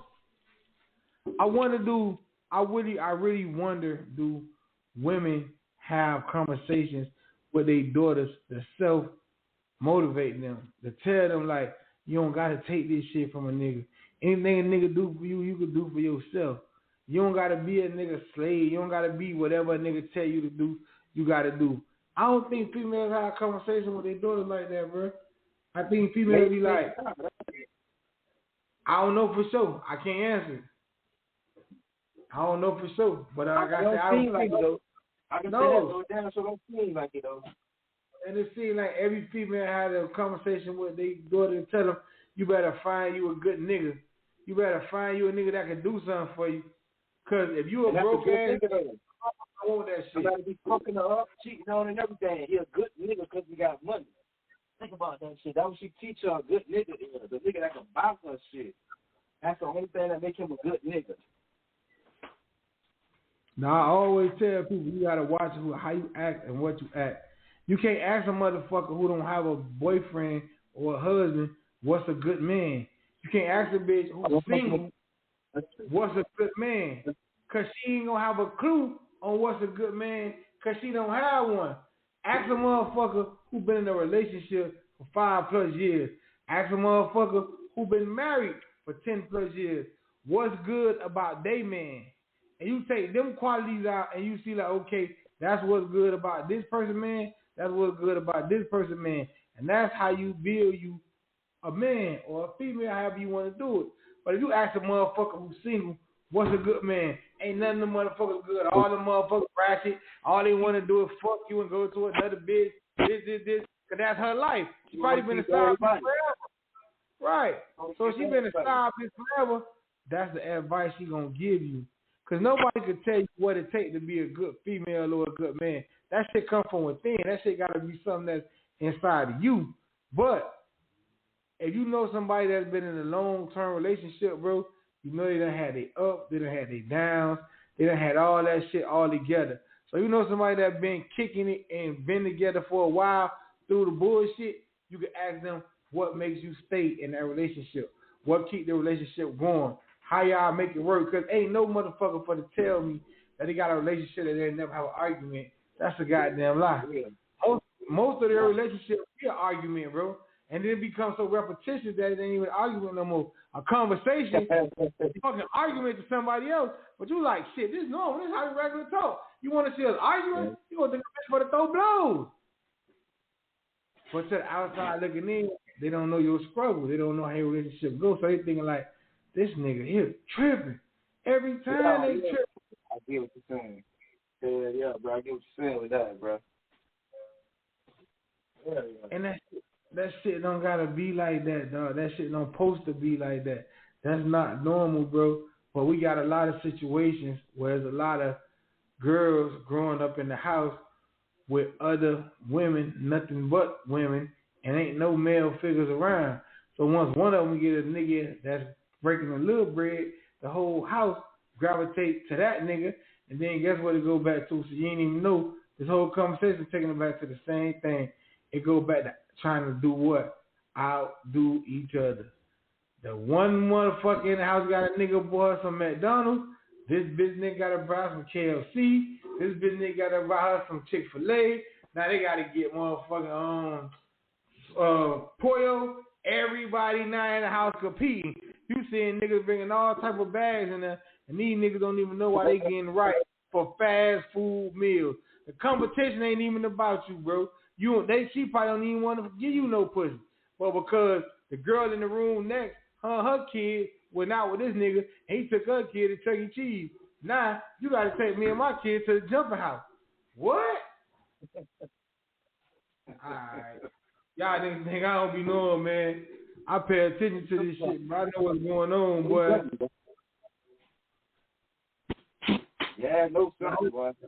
No, the whole shit be a competition within, but we don't even see that. And the whole competition within, get what that do? When the grown-ups start a competition, the kids start a competition. Oh, my mama friend for to come over here, and we for to get pizza. Oh, my mama friend for to come over here, and we gonna get Chinese rice. Who the fuck is your mammy friend? What's his name? My mama friend. Your mama don't even want you to know his name, because he ain't gonna be around that long probably. Yeah, they know. But you got the respect because your mama tell you, that's my mama friend. So now that's all you know. So now the household is in a whole uproar. But if it was more real niggas out here, dog, that took control of their kids, I'm not saying you gotta live in the house with your kids, but just be involved in their day-to-day life. You don't even gotta be sweating what the mama got going on. Fuck how many niggas they mama talking to, ask them, what's good with you? You good? How your schooling going? How your life going? Questions that motherfuckers don't just sit down and ask their kid. How you doing? My baby 3 years old. Every day she come on and say how your day was in school. She tell me. And she really tell me because she be like, it's good. But then if it's not good, she'll tell me it's good. But there's a bad boy in my class. He be kicking people, this. Yeah, Daddy, I want to know about shit like that. So much teaching. Y'all got to watch this nigga, man. Because he got to stop this shit. Yeah, he better stop this shit. Not like, she tell a nigga, oh, he punched this girl in the eye and all this. Oh, what he did to you? Oh, nothing. Oh, okay. But let me know. We don't, no, it takes 5 minutes, bro. Sit down and talk to your kids, see what's going on. That's why I say that. What you're doing is great, bro. That's that bond. You're building that bond now. But again, if you always put the kids in 15, 16, all of a sudden you want to talk to them and you spend the whole deep conversation with them. You ain't teach them this shit yet. You ain't built the bond with them yet, dog. You feel me? Yeah. Where you was all this other time? Where you been at all this time? Now you want to come into, but it ain't the fact that, like I say, a lot of niggas feel like when they not living in the house no more with their kids, they can't check them no more. I feel like, nigga, if you not in the house with your kids, that's when you become more of the daddy than you was if you was in the house with them. Because you in the house with them, you going to pay them less attention. Because you coming home to them every day, so it's like normal, repetitious shit. You know, like I'm going home, I'm going to take a shower, I'm going to eat, I'm going to watch TV, I'm going to go to sleep. All you know is that they're in the house with you. When they're not in the house with you, you really got to have conversations, bro. What's going on with you? How you doing today? What, like, you know, you got to just check in, my nigga, just make sure that they straight. And I feel like niggas don't do that. And then the reason why, first reason they going to say, they mama won't let me. But let their mama tell you something that you really have, something else that you really want to do. Ain't no way in here this hoe going to stop you from doing that. But the minute she say you can't see your kid because you ain't with her no more, niggas, that shit. Oh, well, it ain't on me, cuz. What you want me to do? She said I can't see the kid.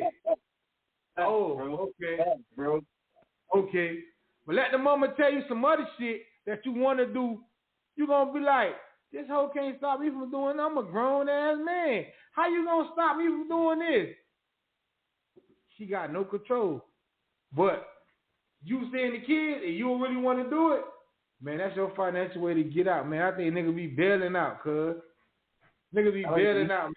I ain't gotta spend that money. The mama said no. That shit that crazy, dog. That shit that crazy. I be getting too piped up on shit like that because I done seen a lot of situations like that. Nigga, that's the type of shit we supposed to talk about, bro. Somebody's gonna hear your ass today, boy, and realize, boy, they doing some real fuck boy shit. Somebody gonna realize that, bro.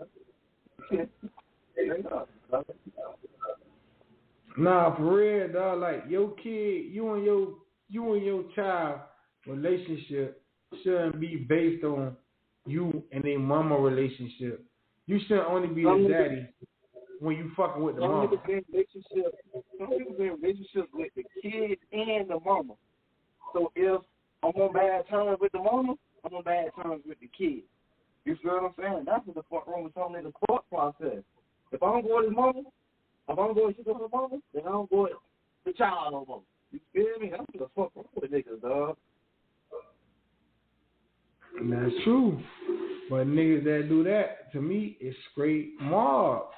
Because how you not gonna fuck with your baby because you ain't fucking with your baby mama? That's crazy. So the mama, you ain't talking to the mama no more, so now you can't mess with the kid no more? How you living like that? I don't know. That's crazy. I be wondering that.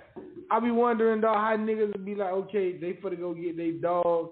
I don't give a fuck how much of a dog this is. You go get your dogs. Y'all finna go to the club. You finna throw money on all these hoes, spend money on all these niggas.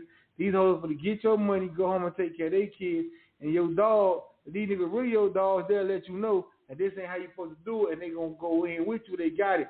But if you blow all your money on them, all your money on these hoes, and then they go home and take care of their family, the hoe you done spend the money, you'll go home and take care of her family, you go home and feel like everybody wanna fuck with me, I'm that nigga. But your kid ain't even got nothing to eat tonight. You ain't even call this nigga and say he wanted the motherfucking Happy Meal, but you done went and threw all this money in the club, you on all type of social media, dropping racks on bitches like, yeah, they calling you all type of stunner in the club and all this, but you don't even know if your baby got a pair of socks to wear to school tomorrow. Did this shit even get washed? Did her shit even get washed? You got a hand up. If the baby don't, they call you out tomorrow and ask for it, you don't tell the baby you ain't got it. But you don't got enough. So you ain't going to get the baby the 100, you're going to just be like, oh, you don't got it, because that's all you got left. Right. So the kids get neglected. The kids get neglected because you wanted to do what you wanted to do, and now you say you ain't got it. And then a motherfucker get an attitude. Every time you call me, it's only you call me for some money. Well, when the fuck do you call me? Daddy, when do you call me and say how I'm doing? So yeah, when a nigga call you, I'm calling you to get something from you, because shit, whatever we got to talk about. You don't know shit going on in my life.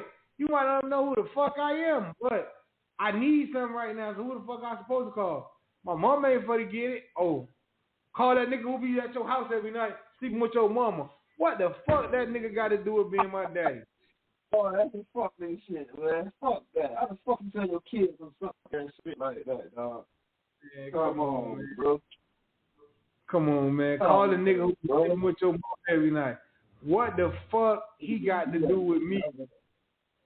Yeah, man, they need to get beat up, that whole nigga shit. But see, niggas don't think that that's being a real nigga. You niggas have niggas that they homeboy like that. You won't check a nigga like that, though. But you will check a nigga for some shit that you think that's real. Niggas flaws they dog sometimes, but that's all, man. You flaw as that nigga. That's all. Right.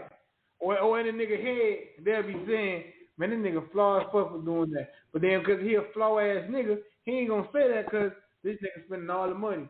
If I make him think and see what he doing, he gonna stop. Now I'm gonna start spending my money. Nah, I'd rather let the kid be neglected, and I'm gonna keep getting what I'm getting. You know, talk about that nigga in a straight bitch. You read about nigga money, anything? You got a whole tendency in it, bro. That's the thing. Nigga, there's a lot of niggas, though. There's a lot of niggas, trust me, bro, who got straight whole tendencies. But they don't think that they got whole tendencies because they don't see nothing wrong with the shit that they doing. Or the first thing a nigga say is, man, that's a grown-ass man. What I was supposed to do? You was supposed to let this nigga know that he been fucking up. See, niggas, dog, black males, man, I'm going to stop saying niggas, I'm sorry. Black males, bro, is too gangster with each other to actually come to their dog and have a heart-to-heart talk. It'll be some shit that you going through that your dog might can give you some good advice on. It could be some shit that you going through that you just need to get off your chest because the shit killing you inside. But the reason you won't is because you feel like if I go tell my dog how I'm feeling about this, that gonna make me look soft. If you can have a conversation with a nigga and tell a nigga something that's bothering you and how you feel about it, and a nigga think that you soft for that, then that nigga ain't your dog. Because how you feel makes you hard or soft. yo nigga gonna know that if some shit happen, this nigga gonna ride with me. I ain't gotta think about it. I ain't even gotta second guess this shit. This my nigga. You supposed to be able to go to your dog or the nigga that you call your dog and get that shit off your chest, bro. Hey man, this is how I'm feeling about this, cause this shit really fucking with a nigga, and I need somebody to talk to about it. Cause you hit a lick, you go put that nigga up and be like, hey boy, I just hit a lick, let's go to the club. You ain't gonna think twice about that shit. Did, grab my dog. First thing you gonna do, go grab your dog. So the minute you hit a lick or you get some money, you go grab your dog and talk to him. But black niggas, bro, we don't know how to call each other and be like, cuz, something bothering me, man. I ain't feeling right. Me and my wife had an argument. Me and my girlfriend going through something. Why we can't call each other and talk about real life shit? Call each other and express the way we feel. Girls do that shit. Women do that shit all the time. We laugh at it. Girls will get together and be like, hey, girl, that nigga ain't shit. Girl, let me tell you what he did. Just the way that they do it, we don't have to do it in the same demeanor that they do it in. But we can still express our motherfucking feelings to each other. You ain't got to call your dog and be like, cuz, this bitch ain't shit. But you call him and be like, cuz, man, my girl, I need to holler at you. And what you can do, go get an old bottle, you and your dog sit there and talk. Because 9 times out of 10, he probably done been through the same shit you going through. Or he done been in the experience like that. And y'all can talk that shit with each other and get it off your chest. But niggas don't. We keep everything inside. Because if I tell you how I'm feeling, now I got feelings, now I'm vulnerable, I'm weak or some shit. So now that means I'm soft. Because I told my dog how I feel. I ain't got no niggas around me that's like that, bro. Something bothering me to that point, man, I'll call the nigga and talk about it. I'm going to get it off my chest, bro. Because y'all niggas be dog. People think that this shit be a joke. But, bruh, you got to not let your motherfucking mind get fucked up. Your mental health means everything, bruh. We can't keep shit bottled in forever, man. Every motherfucker that get 40. Yeah, dog, people get 35, 40 years old and don't got nobody they feel like they can talk to. They keep everything inside. So when a motherfucker finally outlash or outburst, it be too late then because nobody ain't see the sign. How? Nigga been crying out for help forever. But just been scared to say it. Nigga just been scared to say it. I call niggas all the time, be like, what's up, man? What's good with you? And I just say that like, just to see what nigga gonna say. Like, okay. I try to keep my line of communication open with all my dogs. Like, bro, you want to talk about some shit, we could talk about it. Because I ain't niggas going to judge you.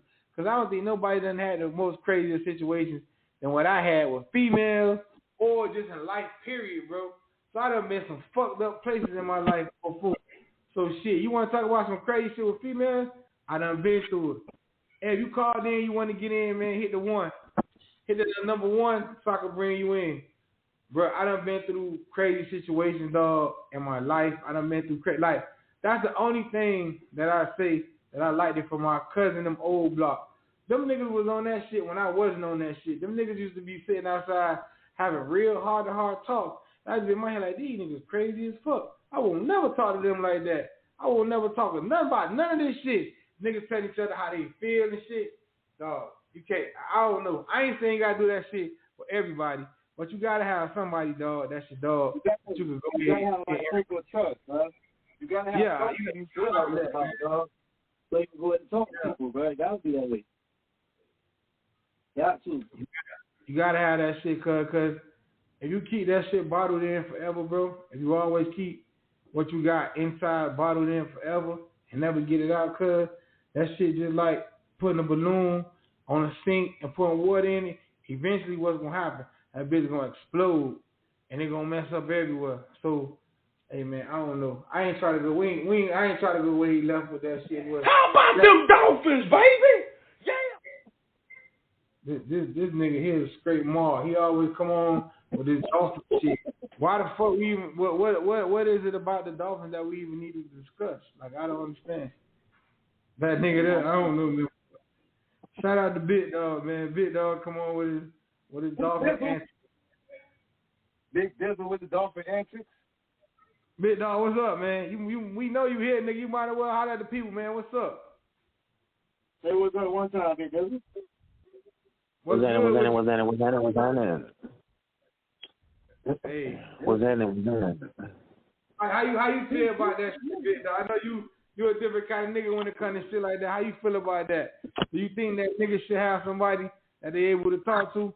Do you think that make a nigga green coming to a nigga with some personal shit? Like, bro, this shit bothered me. I need to holler at you about it. Nah, man, I think that's the only way for a nigga to gain clarity. You know what I'm saying? You got to be able to have a moment or, you know, moments with people you really feel like you trust, you know what I'm saying? And when you're young, like we were, you know what I'm saying, we were just bouncing ideas off each other. We were just, you know, just saying what we felt. And somebody would be like, you know, like, really, that's what you think? And, you know, maybe we was right about it, maybe we was wrong, but we talked about it. The conversation, huh? Mm-hmm. Gotta always have one. Especially if you fuck with niggas and you feel like a nigga need to know something, whether it's how you feel or where you like, bro, I don't really know about these niggas or I don't really know about this, or, man, I think you should take that opportunity. You should really do that, man. This could change your life. This could be, you know, yay or nay for you, you know what I'm saying, especially if you want to be something in life. You know what I'm saying? But every nigga don't have that, you know what I'm saying? Me, P, and Jay talk like that a lot, you know what I'm saying, together. And then there was moments where it was just me and Jay, me and P, one-on-one. You know, I always had one-on-one time with niggas. You know what I'm saying? So I was just accustomed to that kind of shit. But everybody wasn't like that, like when I wasn't around. It was mainly me, you know what I'm saying? And then it became something that niggas got more comfortable with because, you know, like P had to take his mama to work every day. So, you know, sometimes a nigga may be frustrated about shit and just want to talk about shit, and he may not feel like Jay may be able to give him information or insight on it. That's his little brother. You get what I'm saying? So, you know, it's a lot of different dynamics when you able to communicate with niggas that you really fuck with. You know what I'm saying? So, yeah, I agree with that. It's a plus. Even to this day, you know what I'm saying? Like, the dynamic we all have, you know what I'm saying? Now, I think it's hard to get that trust, bro. I think that a lot of niggas be wanna communicate with other niggas like that, and a lot of niggas probably be wanna have a nigga that they can talk to like that. But I think that niggas always on the defense, meaning like they feel like I can't express the way I feel to my dog because my dog gonna look at me different. I can't tell my dog how I really feel about this situation, or that this bitch broke my heart, or that something in my house is bothering me, because now you do know there's a flip side to that shit. You could pour so much information into a motherfucker that they know everything about you, and then you and the motherfucker fall out, and now all your business in the streets. So that's still a possibility, though. Huh? I said that's a possibility, though, that you could fall out, though, but I don't feel like you should hold yourself in thinking of that process. I feel like if you come to somebody thinking like that, you never thought that y'all would fall out. If the fallout happened, that's some shit that was never expected. You feel me? But I think if you come to somebody like that, you like to confide in them and talk to them about how you feel. You know you got that trust in them. That trust word, like what Big Dog was saying, is so fucking crazy. Niggas he talking about is my cousin, and every time we talk on the phone with this nigga and them, they be saying he knows shit that nobody else don't know. So Big Dog, out of all the times y'all been talking, I know you done seen more shit than even I seen them, my cousins. You done had more encounters with them than me. So at any point in time, did it ever come to your mind like, I don't fuck with these niggas no more, I could just spray these niggas about this, about that, or them was your niggas that never crossed your mind? Nah, it wouldn't never cross my mind because, like I say, we, you know, those are like my brothers. You know, I done slept on their floor. I done took baths in their house.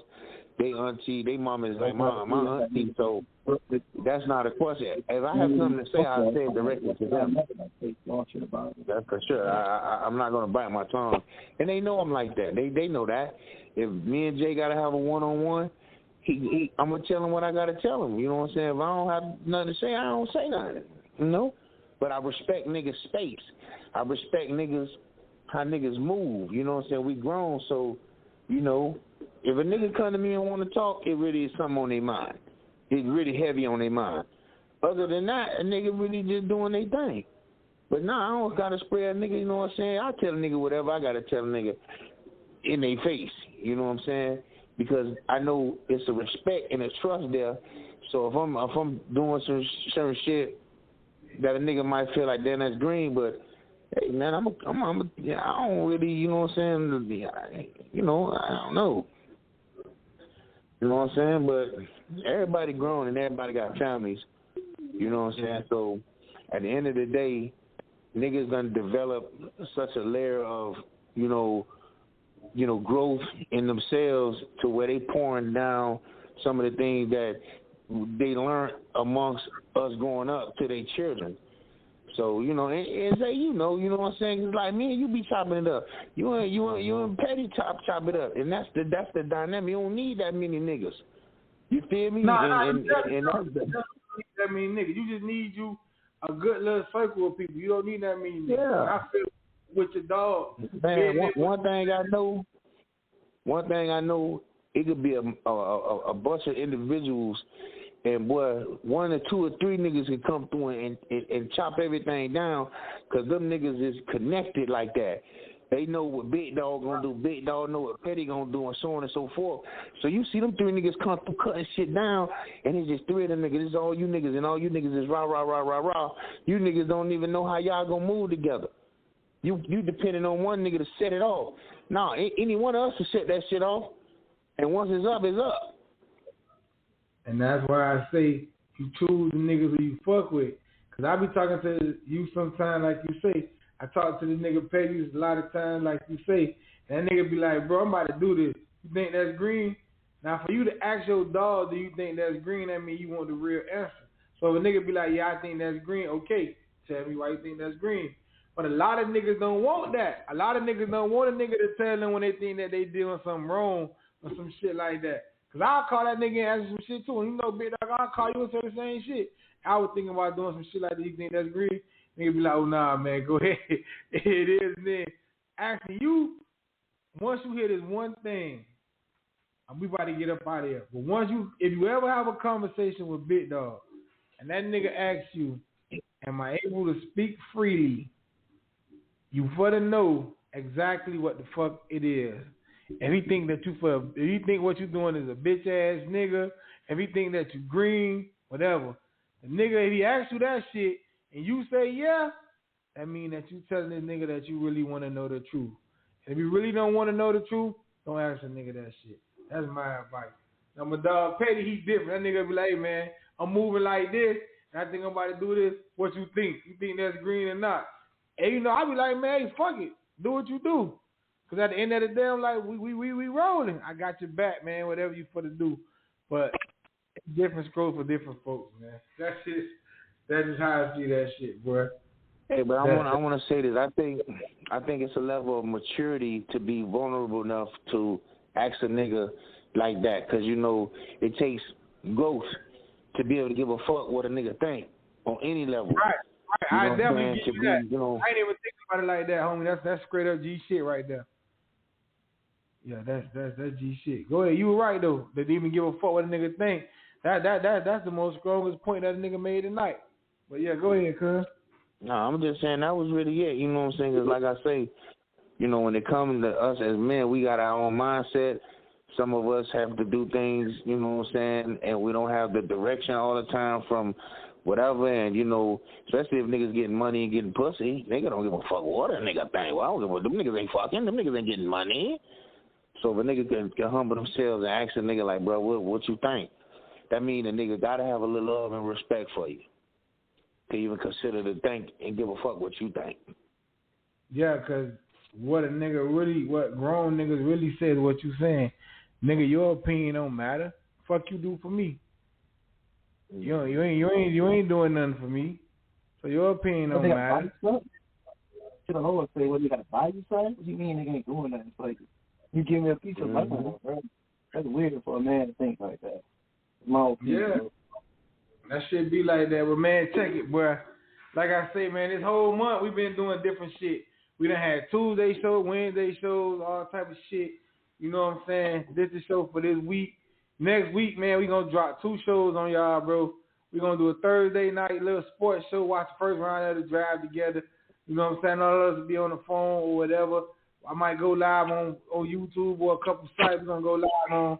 We're gonna see what the fuck the Cowboys do, which is gonna be nothing. They're gonna draft an offensive lineman. The Dolphins gonna get a player, and then Facebook gonna go crazy. They're going to the Super Bowl. With Tyreek, you already know they go to the motherfucking Super Bowl. So we're gonna be a boring ass draft, but I'm gonna still do a draft show on Thursday night for the first round, and we're gonna see the Cowboys get an offensive lineman, and the Dolphins get their missing piece to get them to the Super Bowl.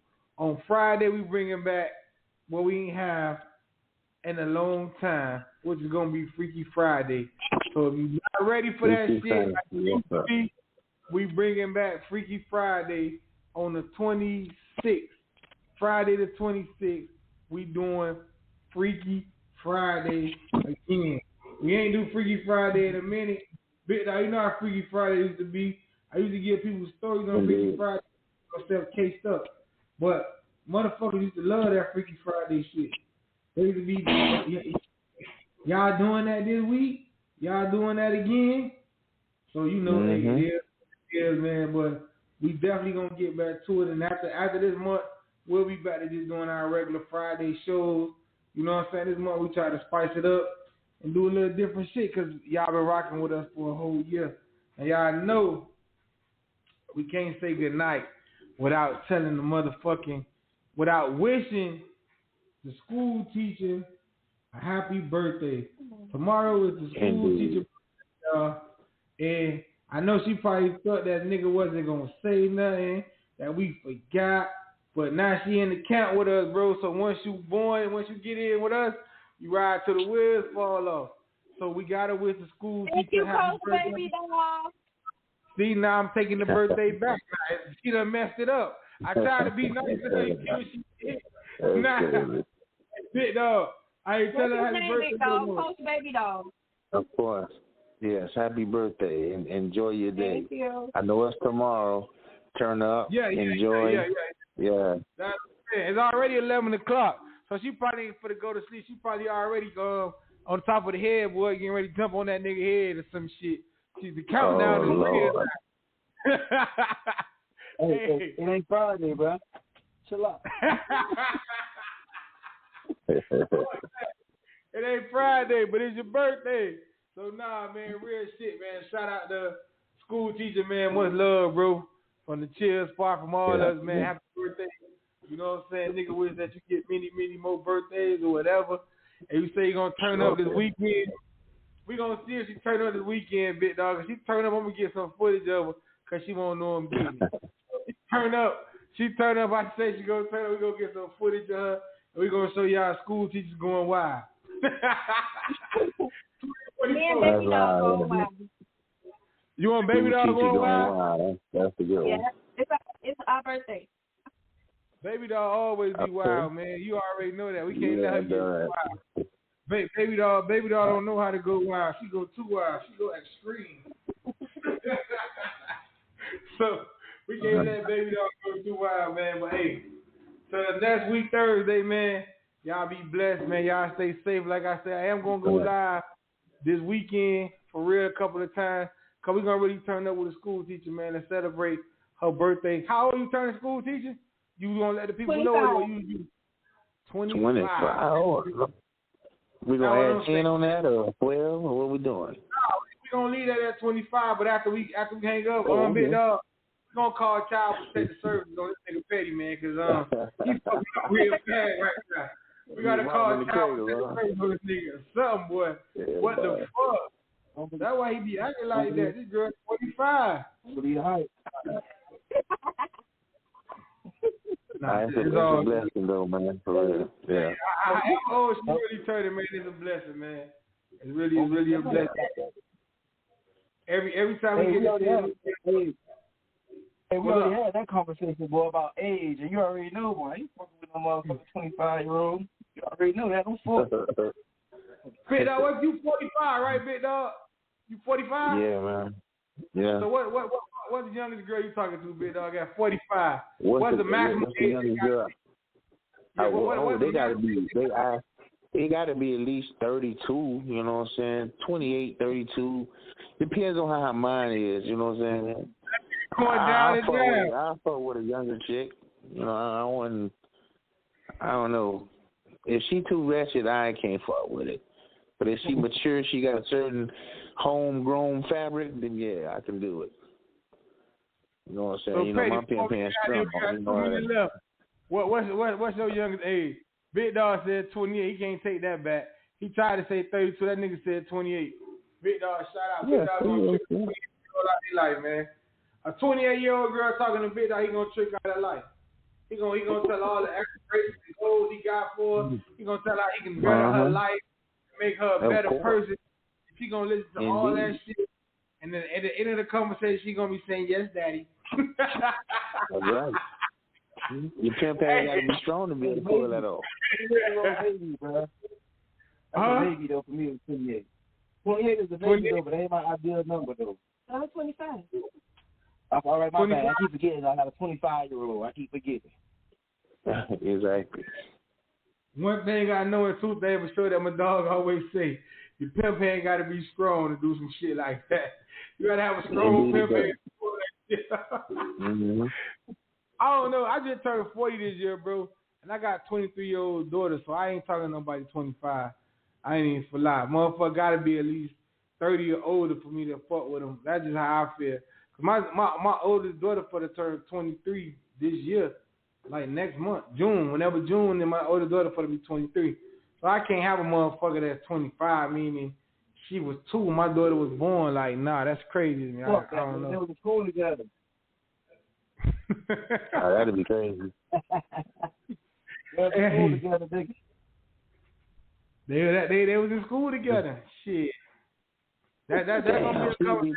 Hey, cuz, she gonna be like, I remember when you bought cake and ice cream, and when her birthday, you know how them birthday parties in school, it'll be like, I remember you. Damn, that'd be wild.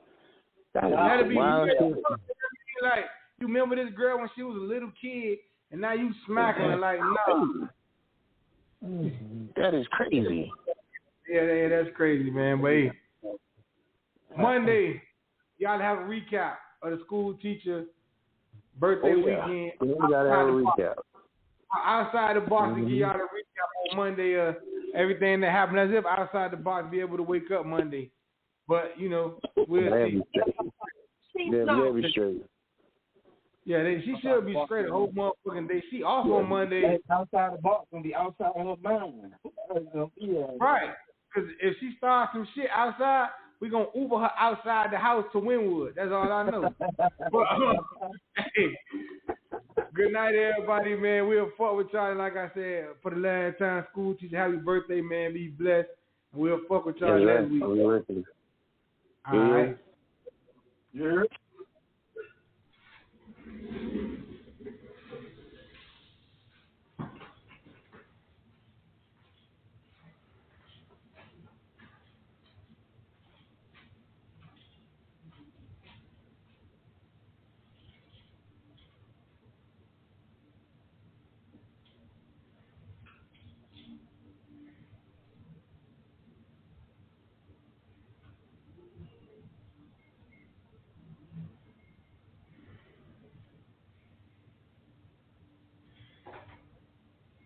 Did you know that April Fool's is actually our real New Year? In case you're new here, there are actually 13 months in a year, with each month consisting of 28 days. The calendar we use today has, for some reason, been altered to create these uneven months and has completely thrown us out of rhythm. Before our new calendar, we would follow the 28-day moon cycle. Right? The girl who does these 5 things. 1, a girl who is not shy in showing to others how she really loves you. 2, a girl who is far away.